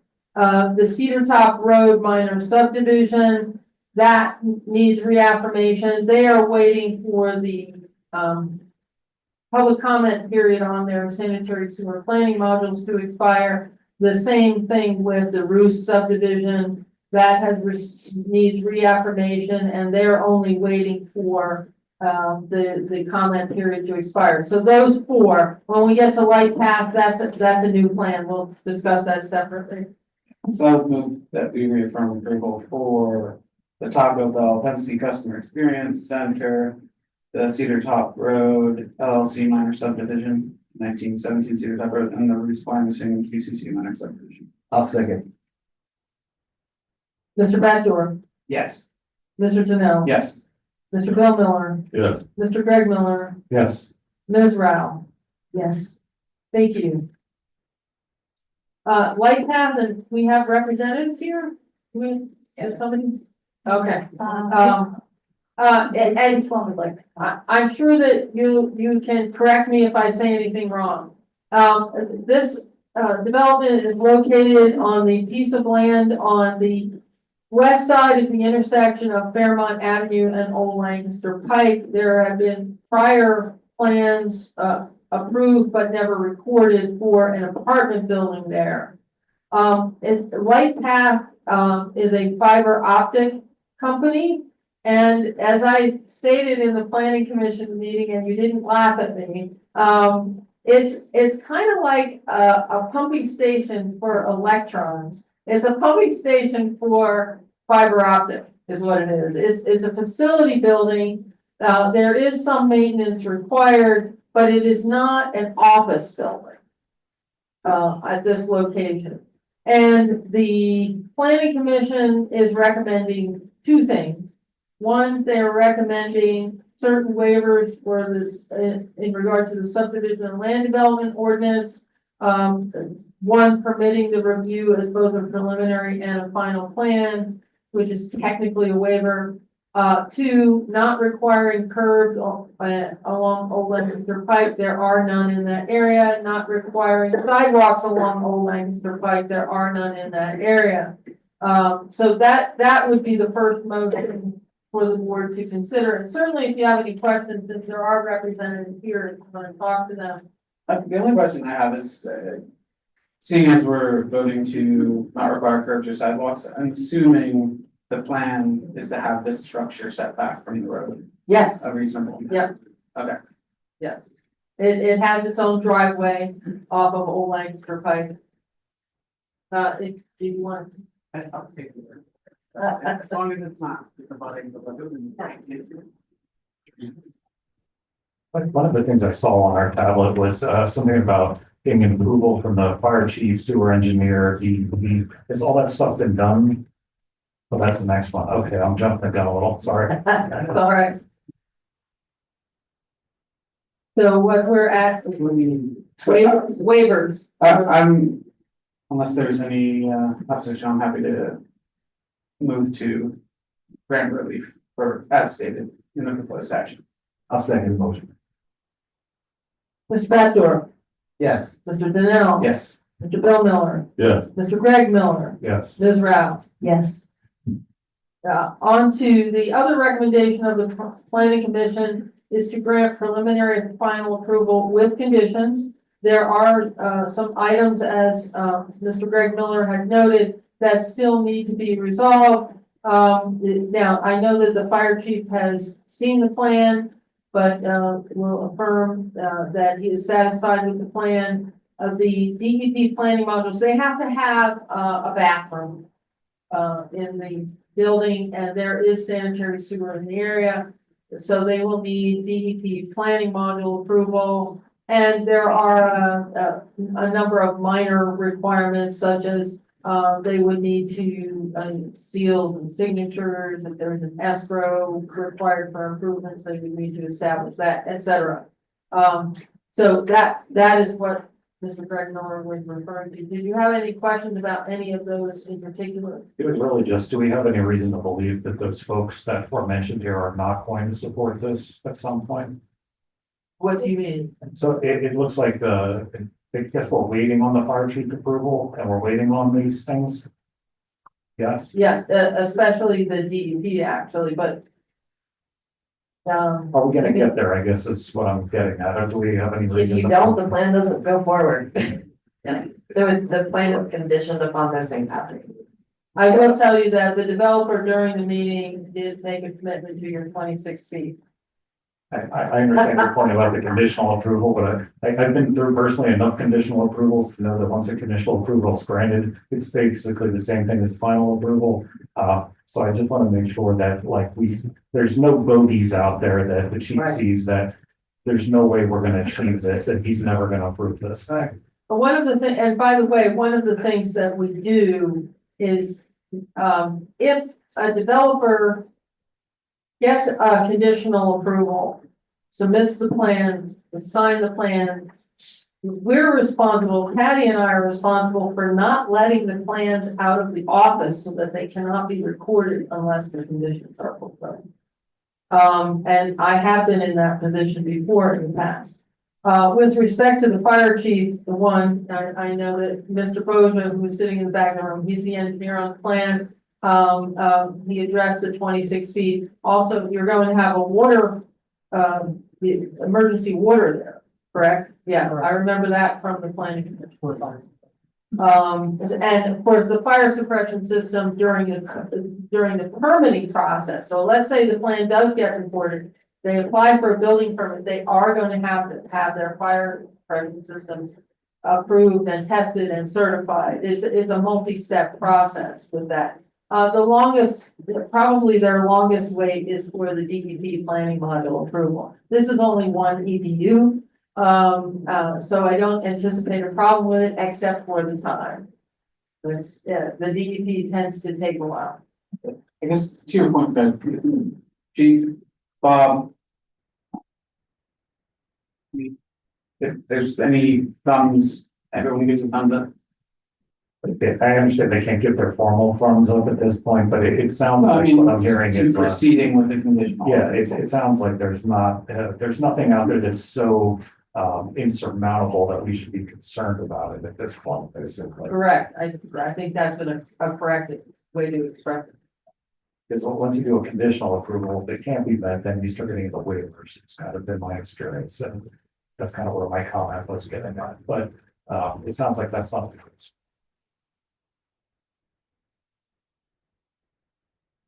I would move to, grant preliminary final approval.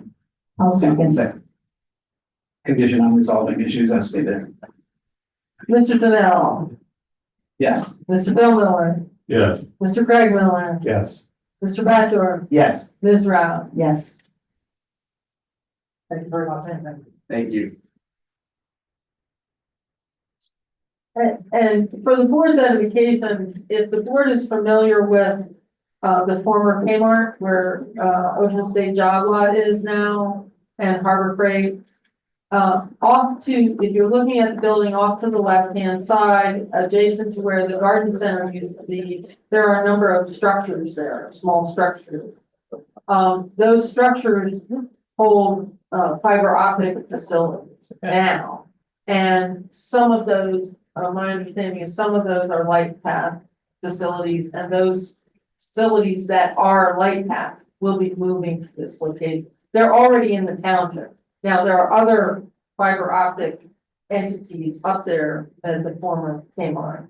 The Lancaster Pike corridor is a major fiber optic corridor. We actually encountered some of this in 2016 when, 2017, when we had to do the Montrose Boulevard culvert, which is next to where the gentleman fell sheds.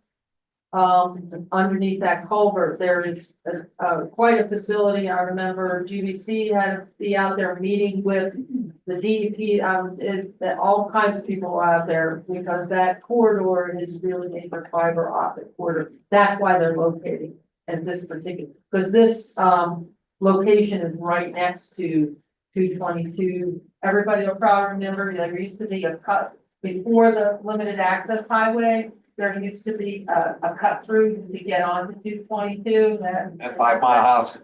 Yeah, yes, this is right there at that location. Yeah, I live right down from there. I don't know what they were doing there. Well, now you know. Now I know. Yeah. So that's just some information on some of this technology that's coming into the area. Thank you.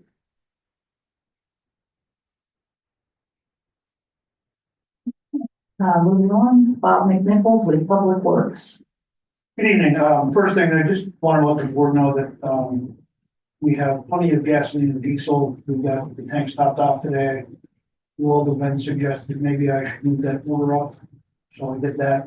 Don't want to good shape. Usually that lasts about 9 weeks. So let me expect that anymore. If you recall back in January, we had a sanitary sewer overflow up in the Flying Hills area. Down over the cliff from behind Sand Circle.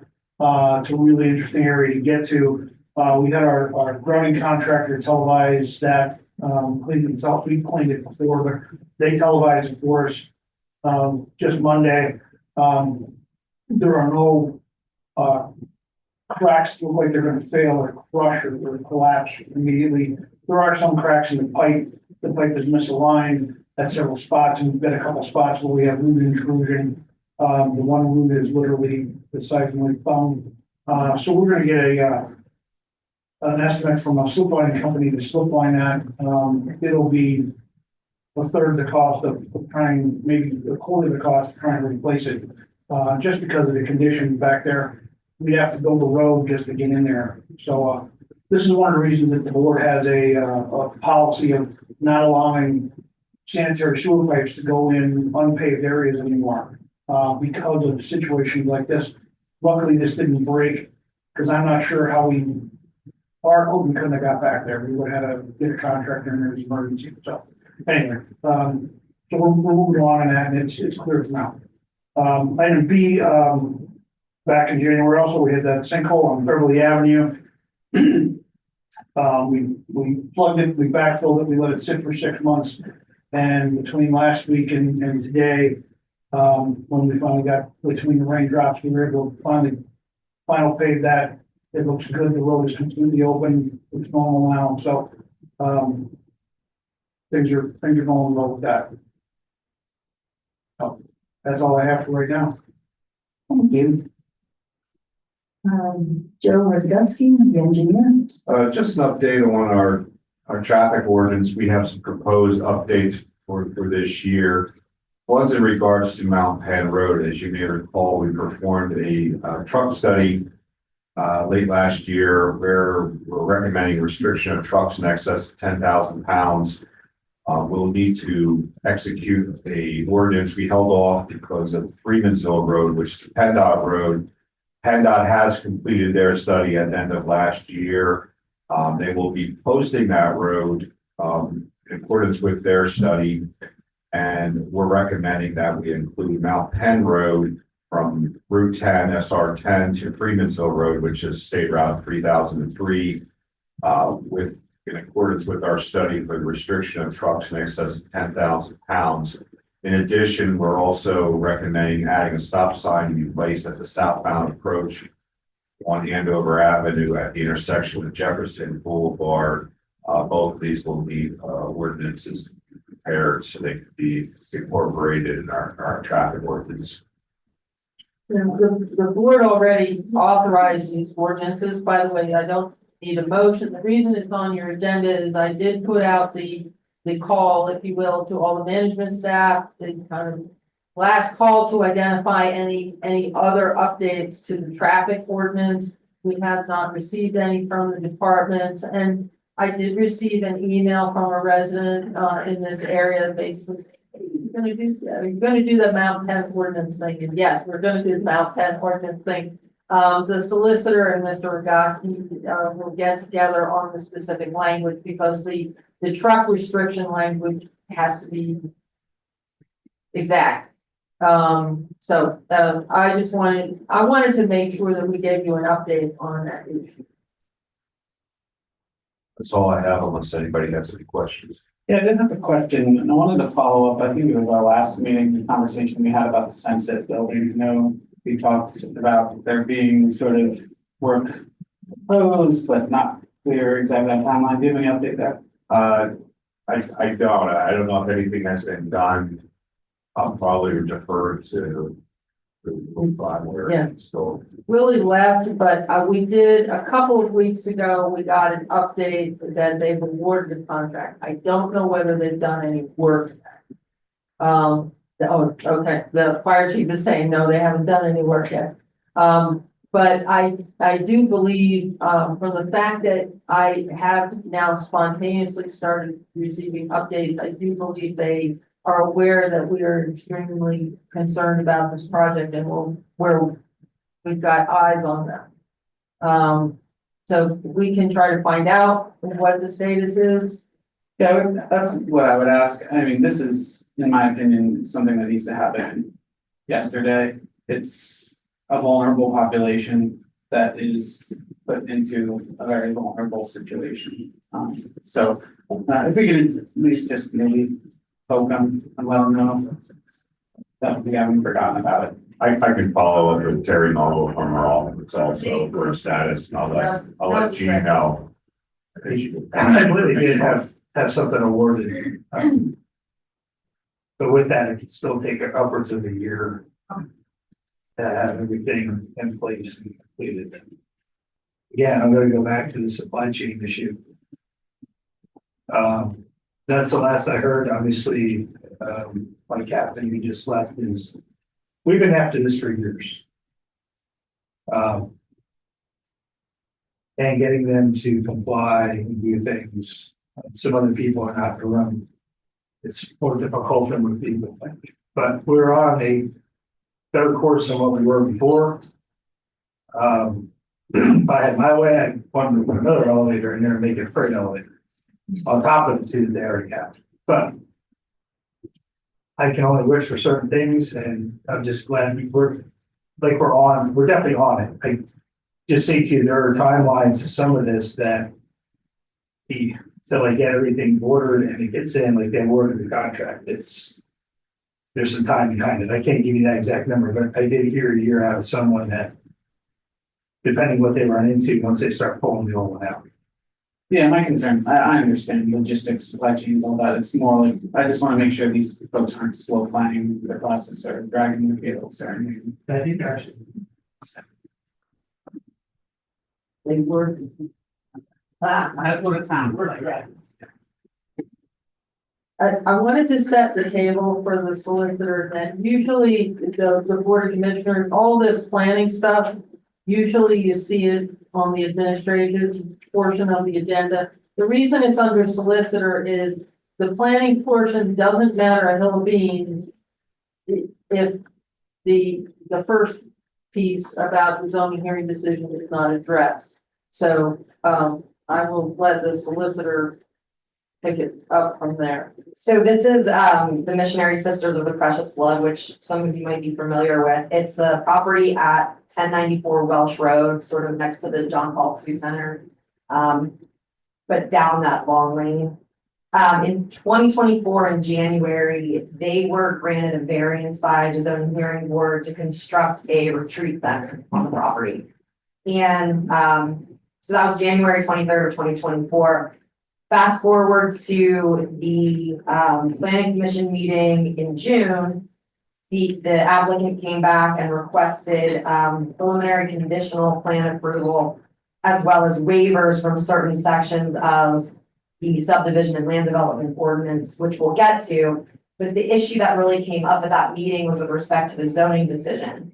Like I said, it was decided and the decision was entered January of 2024. But pursuant to the township zoning ordinance, zoning relief expired 1 year from the decision if no work was actually initiated within that 1 year period. So we discussed it, and obviously it's been more than 1 year. So per a strict reading of the zoning ordinance, the applicant should approach the zoning hearing board and get a time extension from them in order to keep their, to keep that decision alive. The zoning hearing board would grant that, the applicant's gonna have to go ask them for that permission. And at the planning commission meeting, you know, we talked about it with the applicant's engineer, and the planning commission recommended approving the preliminary plan approval conditioned upon all the things contained in the engineer's letter and getting the zoning hearing board permission to give them a time extension. The planning commission also recommended the approval of the salvo waivers that they requested. But that's the proposed action for tonight. The engineer, based on what he represented to us at the planning commission meeting, did indicate that it wasn't like they were sitting on the zoning decision for a year and just didn't want to do anything. There was a lot of issues with the actual property itself. So they were working on certain engineering aspects of this. They just didn't initiate any construction for a year.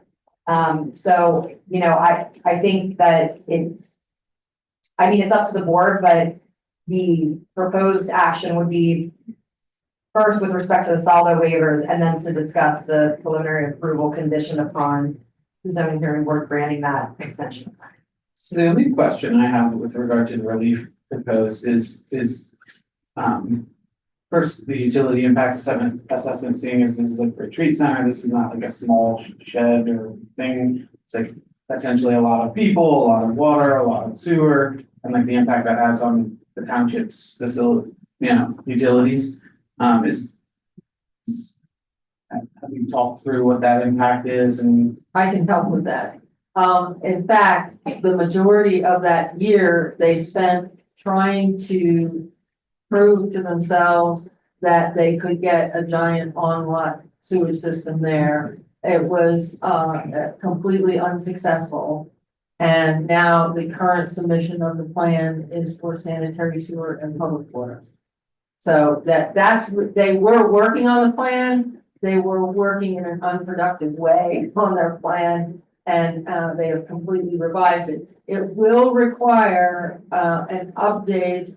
So before you get to the question, you have to understand the sanitary sewer for this complex is a 6-inch pre-existing non-conforming main that actually goes through Shillington Park, through Shillington, and then connects up, it turns a 90 degree and connects up with the township system off of 724 near Marshall, correct?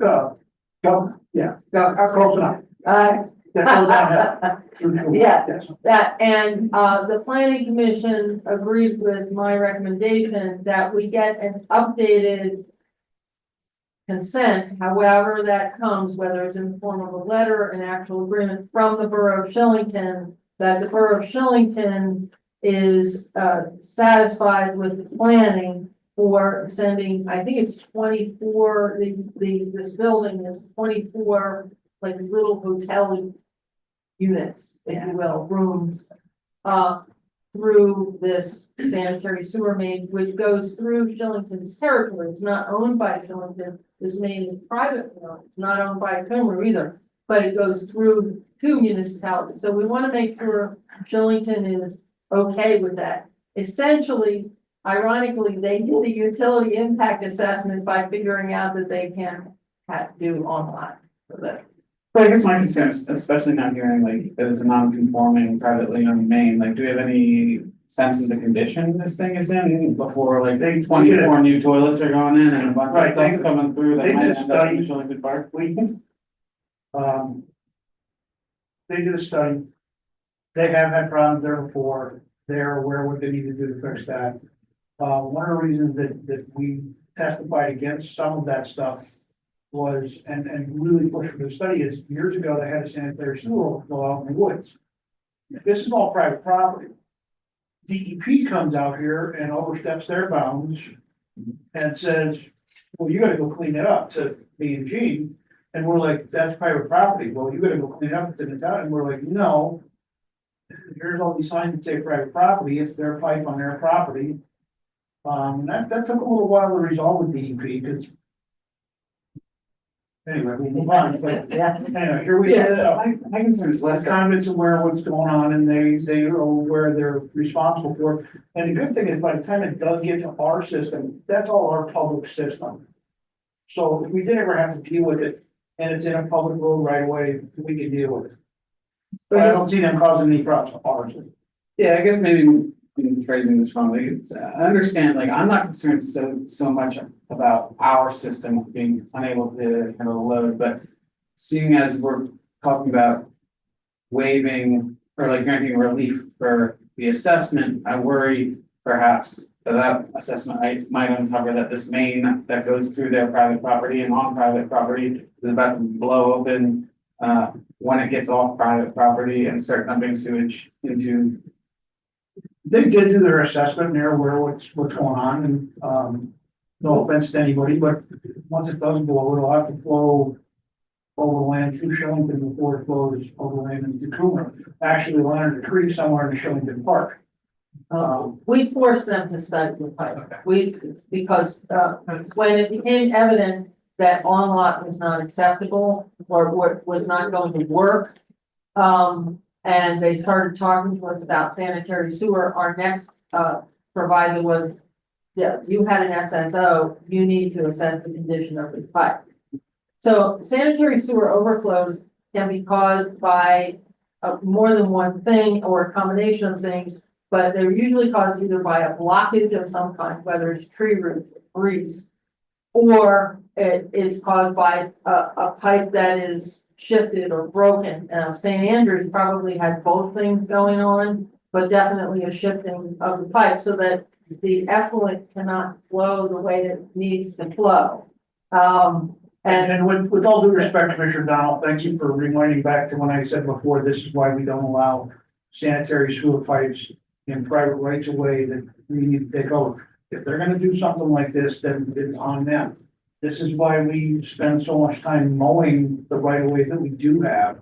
We have 11 miles of pipe and right of ways so that we can get access when we need it. Even in this one I talked about flying health. Can't necessarily get the vehicle back there, but at least we can see from manhole to manhole, which is huge. Down here at the convent, they're like they found it. Yeah, I don't mean to suggest you guys or anybody is not doing what they need. No, no, I Just understand. curious if this Confirm is- what we were saying. You're actually, essentially, we already forced them to do a utility impact assessment as far as that goes. As far as the other assessments go, the community facilities impact assessment, ironically, I would consider this a community facility. But you could still not waive that requirement if you wish. The environmental impact assessment, I think, would focus on, probably stormwater, which obviously they're going to be required to do that. And by the way, this is one of the few developments, since it has a pre-existing pond, they will be using the pond as the stormwater. We don't have many like that, but this one happens to fall in that category. So yes, you can certainly, decide which waivers you agree with and which you don't. I would suggest that the utility impact one is one that has actually been done already, out of necessity. Alleviating my concerns there. We need the motion. We need a motion. Yeah, we need a motion, yeah. Okay, Yeah, I'll move to approve the salary waivers as requested. I'll second. Mr. Bill Miller, Yes. Mr. Greg Miller, Yes. Mr. Bachelor. Yes. Mr. Donnell. Yes. Ms. Rao. Yes. All right, and then the second action that is being proposed is to grant preliminary approval to the plan, so preliminary plan approval conditioned on resolving any issues in the latest review letter dated May 27th, 2025, and including an acknowledgement from the zoning hearing board that the decision will be extended as requested by the applicant. So moved. Second. Mr. Greg Miller, Yes. Mr. Bachelor, Yes. Mr. Donnell. Yes. Mr. Bill Miller, Yes. Ms. Rao. Yes. Thank you, that's all I have. Okay, payment of the bills. So I hear a motion. I make a motion to pay the bill.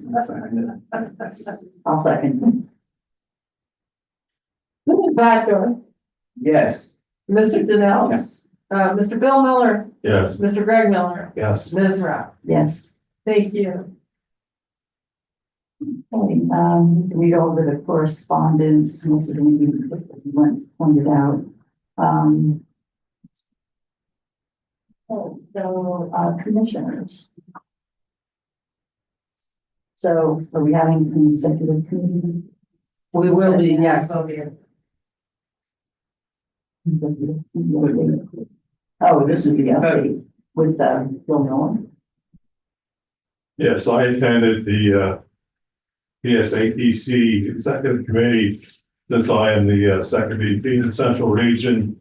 And one of the items that I keep pushing to our advocates with PML is payment to ambulance services. Right now, Cumru Township is not involved in this, but other parts of the state, ambulance services are going under because they are paying the person that's using the service, and they're not forwarding the payment to that ambulance service. And without that payment, they're going bankrupt and closing. So I found out through the executive committee and the advocates that if you have that insurance, the insurance has to pay the person that is paying for that policy. But there's no way to force the policy holder, the insurance company, to actually pay the ambulance association. So you're relying on the honesty of the person that's using the service. So right now we're at a roadblock. The legislator is trying to come up, legislation in Harrisburg is trying to come up with a way to fix this because we're losing ambulance services. And it's the ones that are remaining are now struggling because they have somebody needs an ambulance, somebody has to pick them up. I'm glad you brought that up. I know when, gosh. The ambulance service was here last time, they talked about, data, stuff. Did they follow up on that about possible?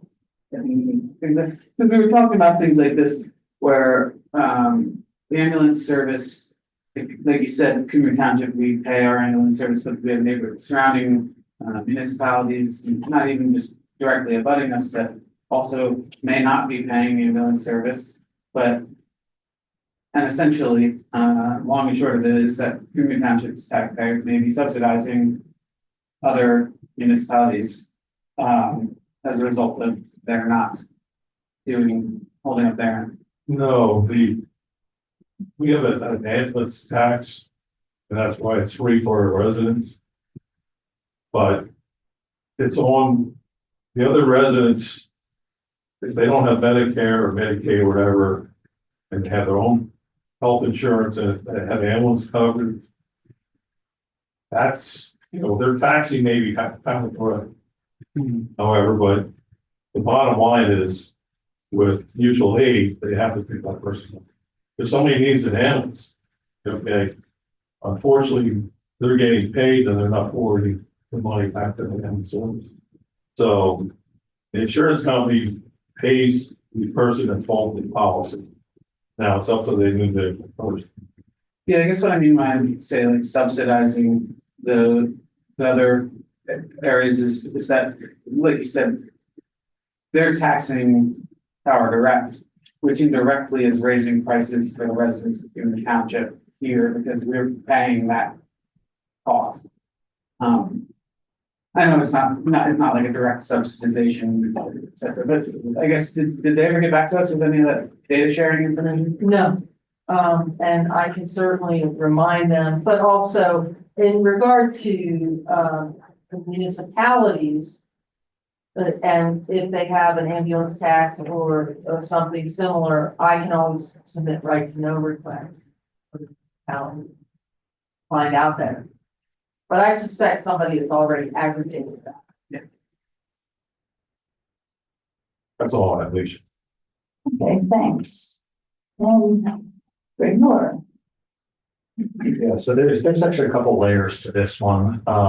So 5-year capital plan, you probably saw in the email that I put together here.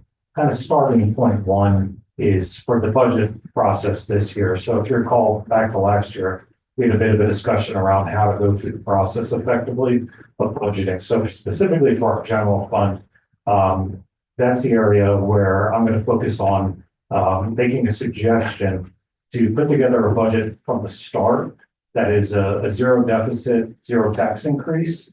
And then if you recall back to what June did back in November, our November 19 meeting of last year, she kind of put together a bunch of options basically as to what it would take to get down to there. And then we could effectively look through that almost like a menu, if you will, and decide whether or not we're okay with those things.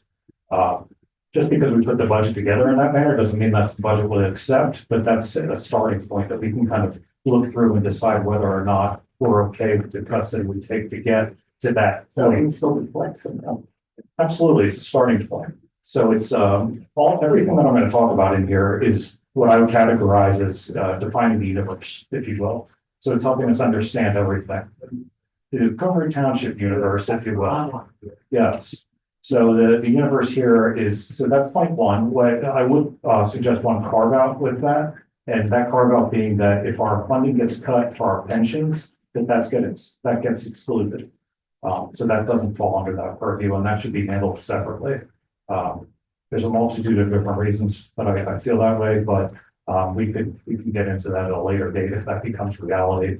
It sounds like we should know more about that in the next month or so. So maybe I'll just stop and pause there for part one for thoughts.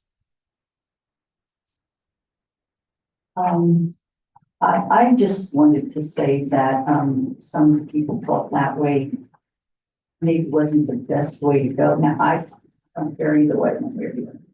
I don't know.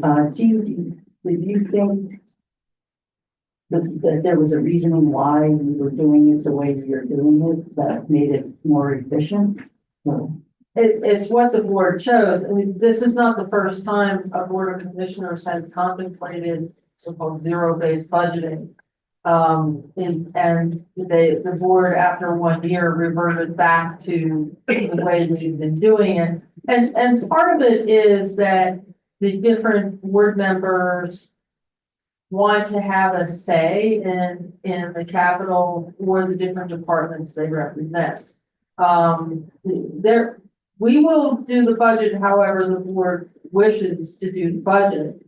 But I'm not unfamiliar with, what Mr. Miller is suggesting is starting at a certain point and then adding in. Well, I think he's saying that you're gonna start at zero. Am I correct? Yes, yeah. That's what Gene's saying too. Yeah. Yeah.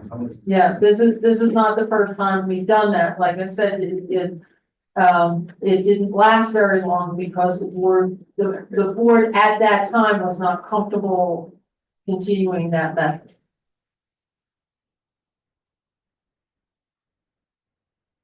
Okay.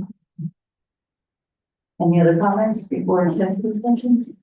You have more to, There's more to come. Are people comfortable with that way or are not? I guess we probably don't need a motion, I would imagine. It's probably a shaking head sort of thing. Well, I think it's an option. I think certainly that, coming up with utilizing a zero-based budgeting method, which generally in government doesn't work too well, which she alluded to, whether it's personality or just the fact that the function of government entity itself. So I think we should have both. I guess I'll piggyback. Sorry for the extra working. Well, I'll piggyback on it by saying, I think our fund balance has pretty much been whittled away. I know there's certain levels that Gene wants to keep, for the general fund, and I think we're pretty much there. So running a deficit this year probably going to be an option. yeah, that's sort of the comment I was gonna have, is I think given the circumstances of the budget in this particular fiscal year, it probably makes sense to get a very, very clear look at like what zero deficit looks like, starting from there, and then certainly there's things we're gonna say, like, we can't cut those services. But I think getting a really clear-eyed look at what a zero deficit budget looks like is probably the starting point given the current fiscal constraint.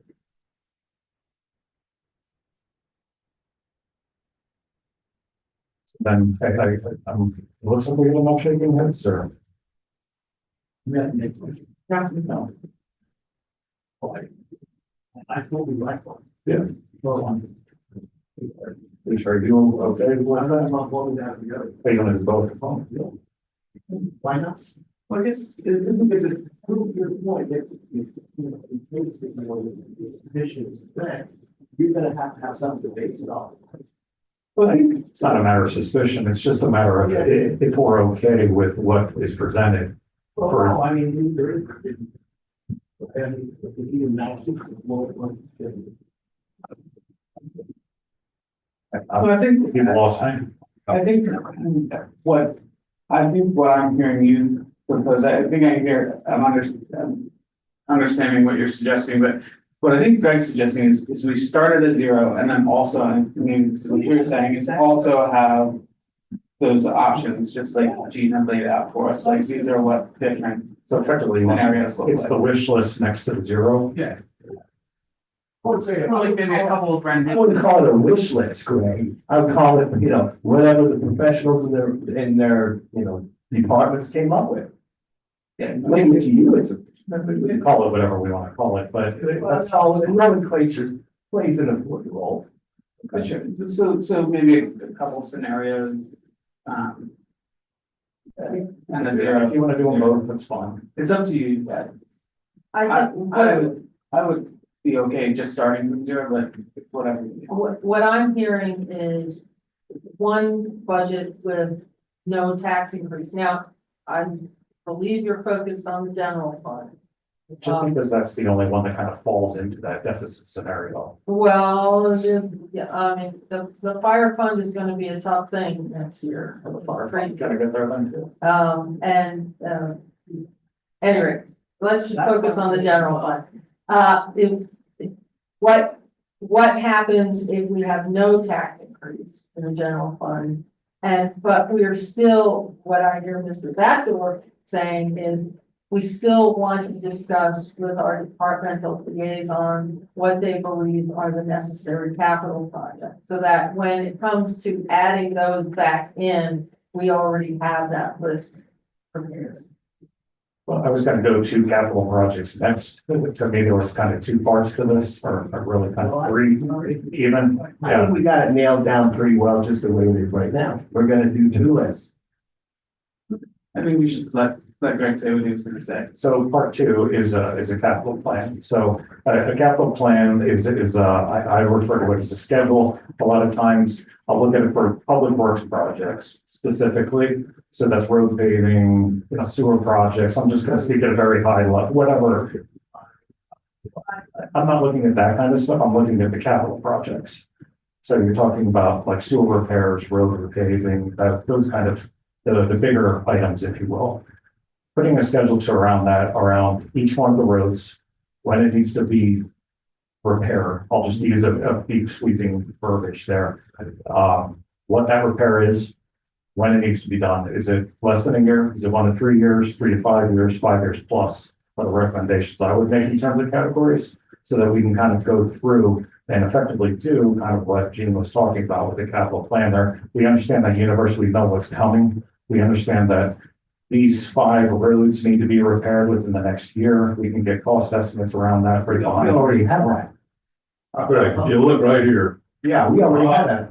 has this all the way out to 2036. It's one thing that Mr. McNichols does. He does an outstanding job with spreadsheets. And it has all the roads listed, the length of the road, the location, the street, reconstruction, the base overlay, the whole 9 yards. All our department heads do an outstanding job when they come up with budgets and they present them to the liaison. They don't. We've been doing this road paving list like this since before I started here, and I just maintained it like many of the lists you see from Public Works. So these lists are dynamic, we adjust them every year as things get fixed. And just because this list exists this way right now, depending on, it's, the weather's weird this year, it's June 15th, it didn't get above 60. So it depends on how much rain we don't get, it's all about the weather, how bad the weather is. So we can look at this now and it's pretty firm, but in 8 months, things have to move up and down a little bit sometimes. Anyway, just wanted to clarify where this list is coming from. Perfect. It's the first time I'm seeing this list, so great. Well, we did include some of these lists with the budget. We just didn't really get into the nuts and bolts of it when we talked back in the fall. I have, on that point, the board, we're kind of back to where we were in the beginning of 2024. The board needs to decide if you want to use the liaison system or not. Because this list of rows, for instance, all these lists are lists of items that are gone over with the liaison. So Mr. Batdorf and Ms. Rao are very familiar with looking at these lists of roads and looking at lists of sewer projects. The police liaisons are vehicles. The police liaisons are familiar with discussing the tasers and the body cameras and police cars, et cetera. Mr. Miller, Bill Miller is the fire liaison. He's more familiar than he wants to think about with fire apparatus. So if I understand why Mr. Greg Miller would say he's not really familiar with this list, because the focus, even though they've been presented to the board at other times, it's the liaisons who see these the most. So the board of commissioners, one thing you need to decide is, do you wish to continue the liaison system when you're going over capital items? That's item 1. And I'm not looking for an answer right now. I need the board to think about this. The other issue is, what is capital? So, for example, on this pile of papers I just handed you for police, a lot of times somebody would say that our tasers really capital, our body cameras really capital. Yes and no. They're not a police car. On the other hand, they are, Is there a dollar threshold that establishes the capital, non-capital? And we used to have that in the I know it's just this. yeah, no, it's a fluid, item. An accountant might say over $10,000. Right. However, some of you may have heard me tell this story before. We can demonstrate to you that the tires for the loader cost more than $10,000, but that's a maintenance item. Sometimes it's a judgment call about, is it capital or is it not capital? One of the reasons, for example, that when Chief Winchester and I were discussing police capital, we brought up the tasers and the body cameras, is that there is a 5-year program of a significant bolus of money every year associated with that. We would need guidance from the board, what this board considers to be capital. Do you only want infrastructure and vehicles and nothing else is capital? We could use some feedback on it. I have a question here for anyone to help me understand better. Whether it's discretionary or not have anything to do with the sort of how it's classified? It can, but even the word discretionary is kind of difficult. So for example. It's all discretionary. Yes, It's all discretionary. you can have your police not have tasers. You can have a bridge fall down and you don't have to fix it. You can deal with it, but you don't have to fix it. Yeah. Shillington has done that.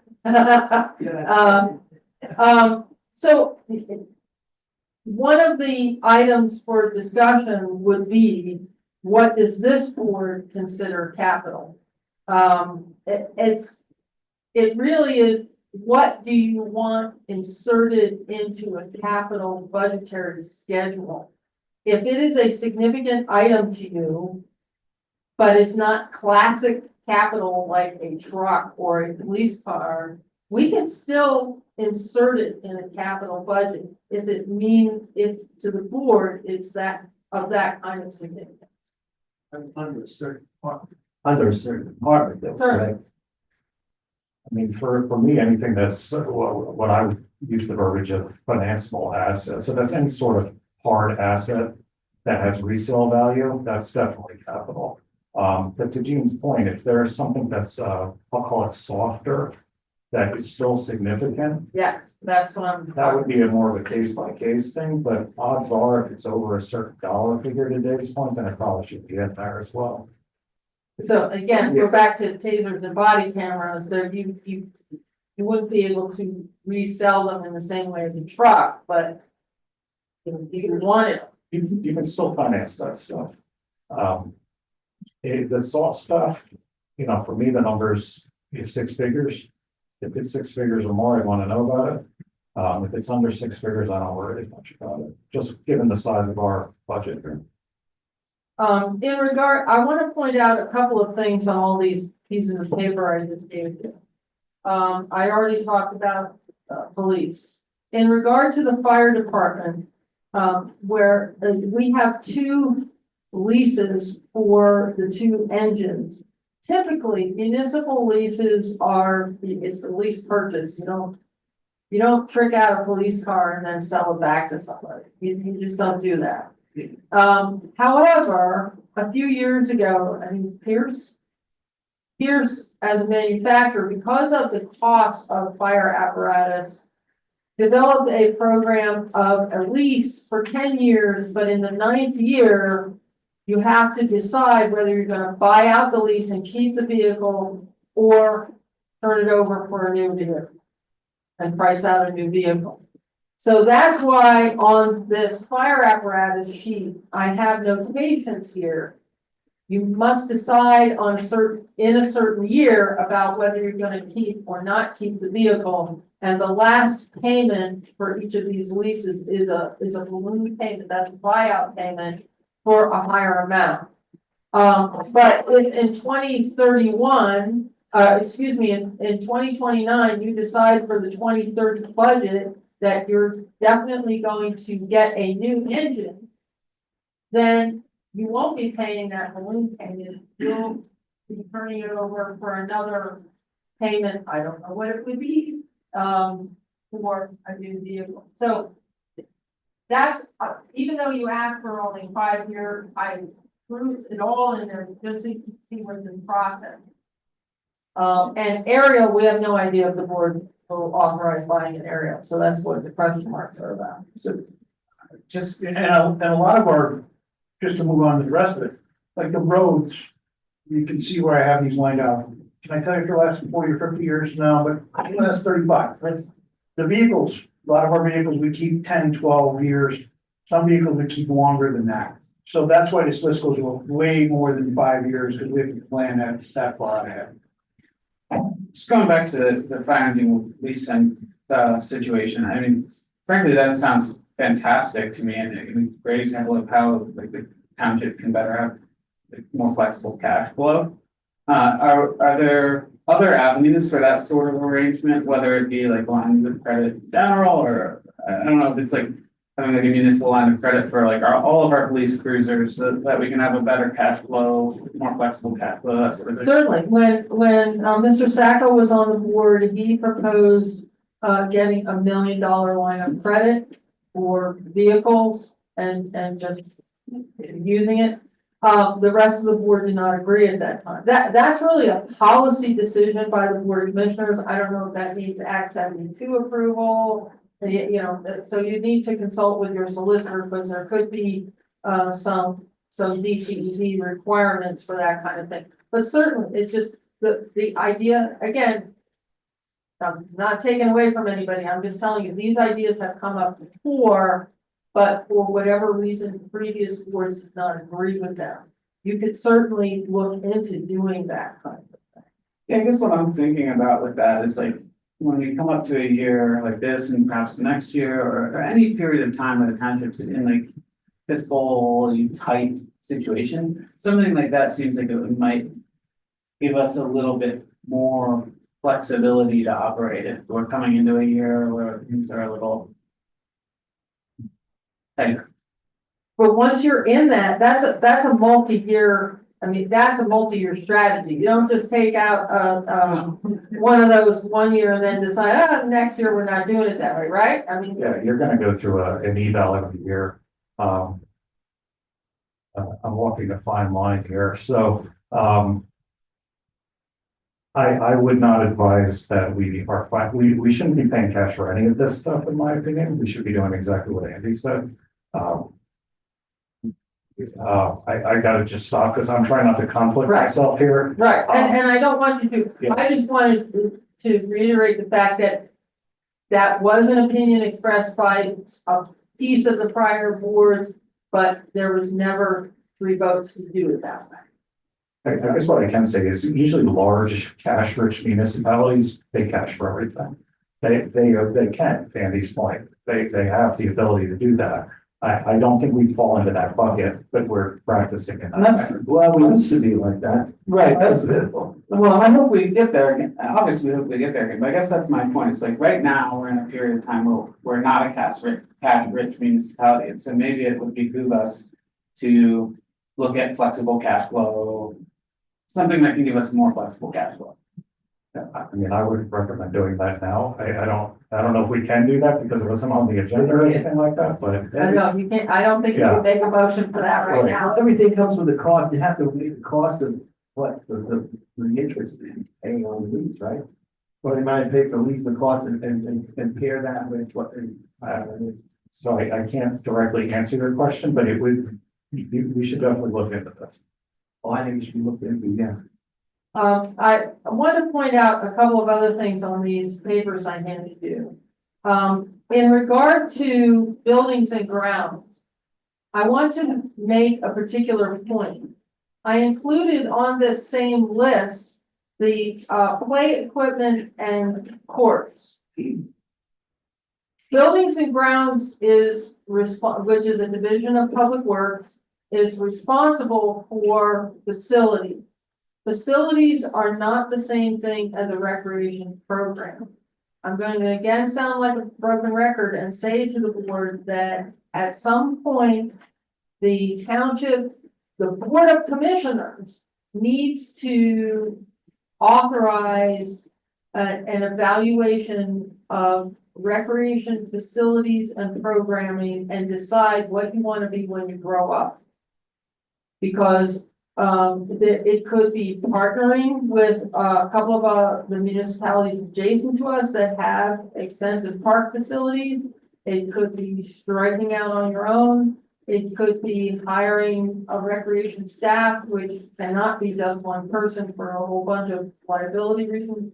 The Board of Commissioners has to decide what you want recreation to be. However, that being said, we still have facilities that have to be taken care of. And my recommendation for Montrose would be if Attorney Becker is successful in collecting the recreation fee from Hawthorne, it would be a substantial amount of money. And the reason I say if is because Hawthorne tends to litigate everything.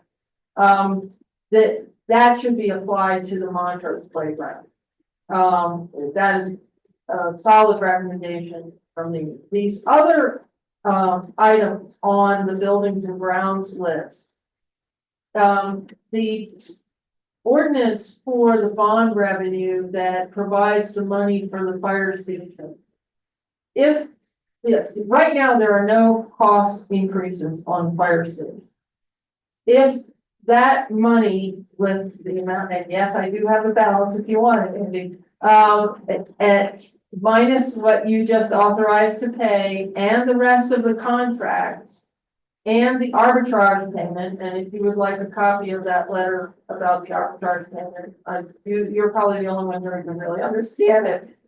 We have to make an arbitrage payment of $21,000 plus change by October 29th of this year. Subtracting that, we will still, we believe, have some money left over. It is about $300,000. It is that money that I believe should fix the roofs. Both the recreation building, which is now the contractor's building, that roof has had a series of leaks. We're keeping it together by spit and baling wire, and it is the same vintage as the flat part of the roof on the public works building. Those roofs need to be addressed.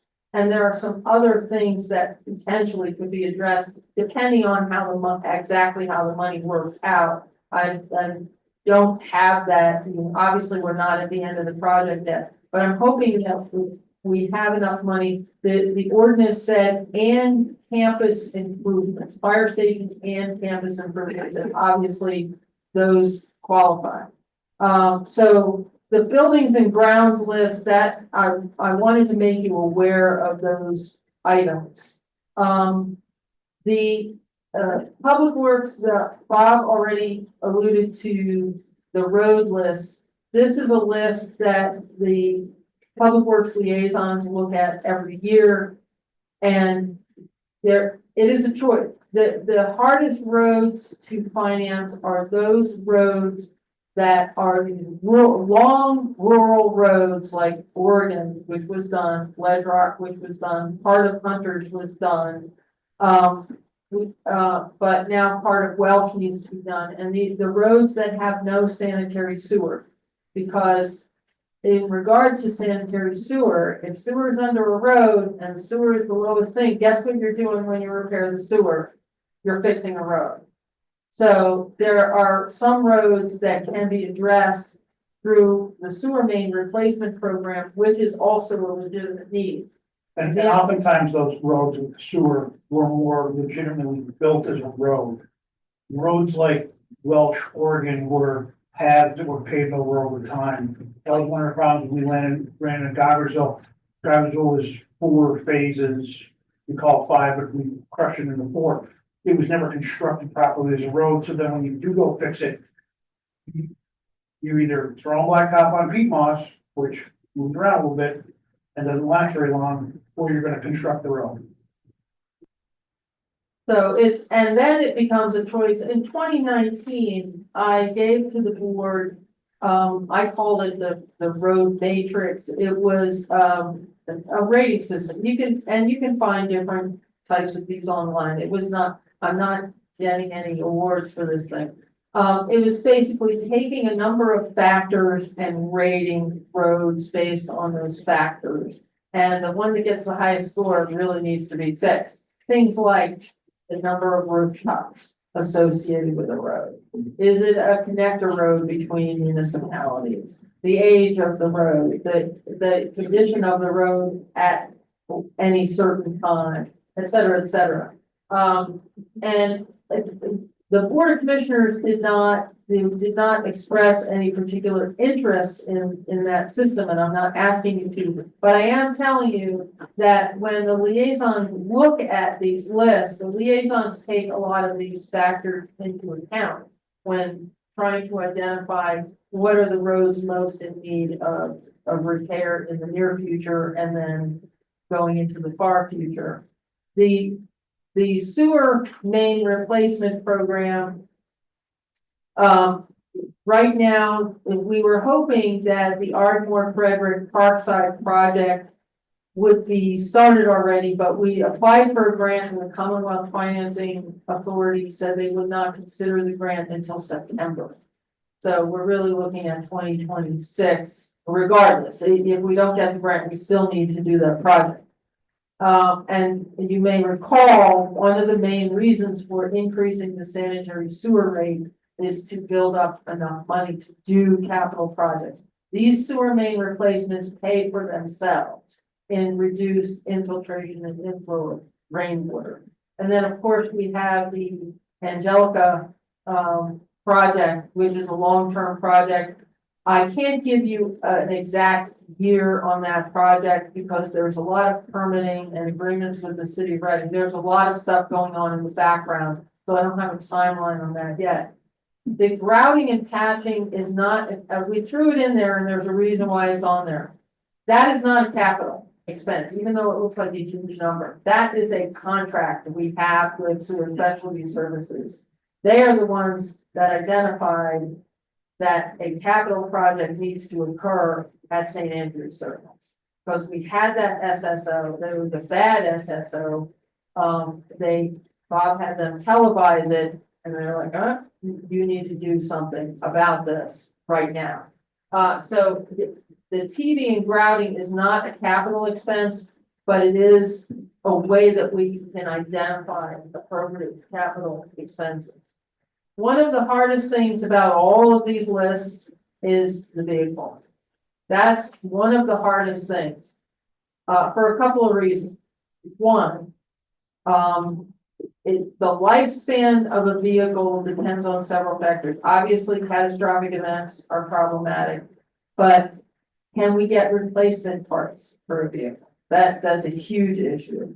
There are a couple of vehicles that we've hung on to a very long time that I guarantee you, even when it has a failure of some kind, there are no replacement parts and we're end up scrapping the vehicle because they're that old. The white Jeep up that's parked on the upper level is now 20 years old. And it'll get harder and harder to find replacement parts. That's one item. Another item that we've discovered that we've experienced since COVID is the time it takes to get a vehicle. Fortunately, they still make tons of police cars, so they're easier to get, but it took us 2.5 years to get the dump truck this year. And that is something that I can't necessarily predict based on international issues that are happening at any given time. So vehicles, I would, Bob, in my opinion, vehicles are the toughest capital item to wrestle with. They are. And then, like you said, sometimes we wear them out and sometimes we time them out, they age out. We've been pretty good at the ones that age out of having some kind of backup. You'll note the 1974 John Deere grader doesn't cost us any money. We take it out every once in a while, we keep it warm. If things really go south during a storm, it does some stuff that other things won't do, so we keep it. Other things we get rid of when they start getting older like that, we replace them. And, these numbers I have for the lifespan are estimates. Some things hold up really well. We have one Ford pickup truck over there, or utility truck. truck 65, that's still mostly steel. And you can see the difference from a block away, which one's the 65 versus 63. The two, they're just a couple mile years apart, so, yeah, those trucks they're difficult. And we do our best to recycle things that the pickup truck codes currently has in the old mechanics truck. But it is not a pleasant vehicle to drive. It's great, thank you. There's big numbers in here, that's why I'm shaking my head a little bit, but that's a whole different discussion for a different day. Is that it? That's it for me, unless the board has other corrections. Okay, move on, executive session. Yeah.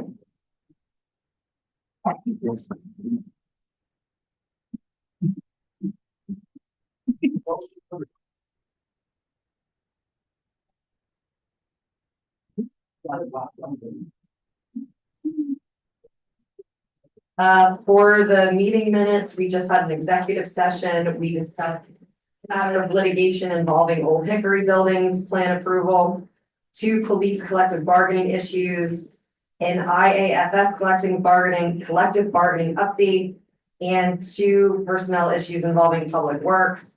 And there's only one motion that I'm looking for as a result of the executive session.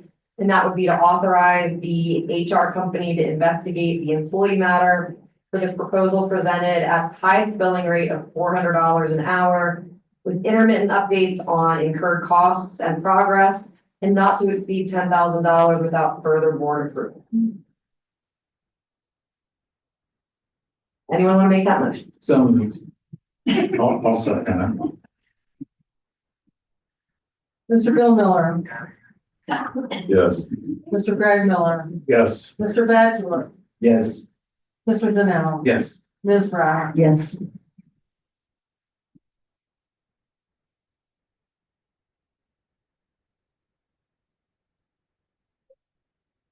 Okay, on to reminders, zoning hearing board. 6/24 at 6 p.m.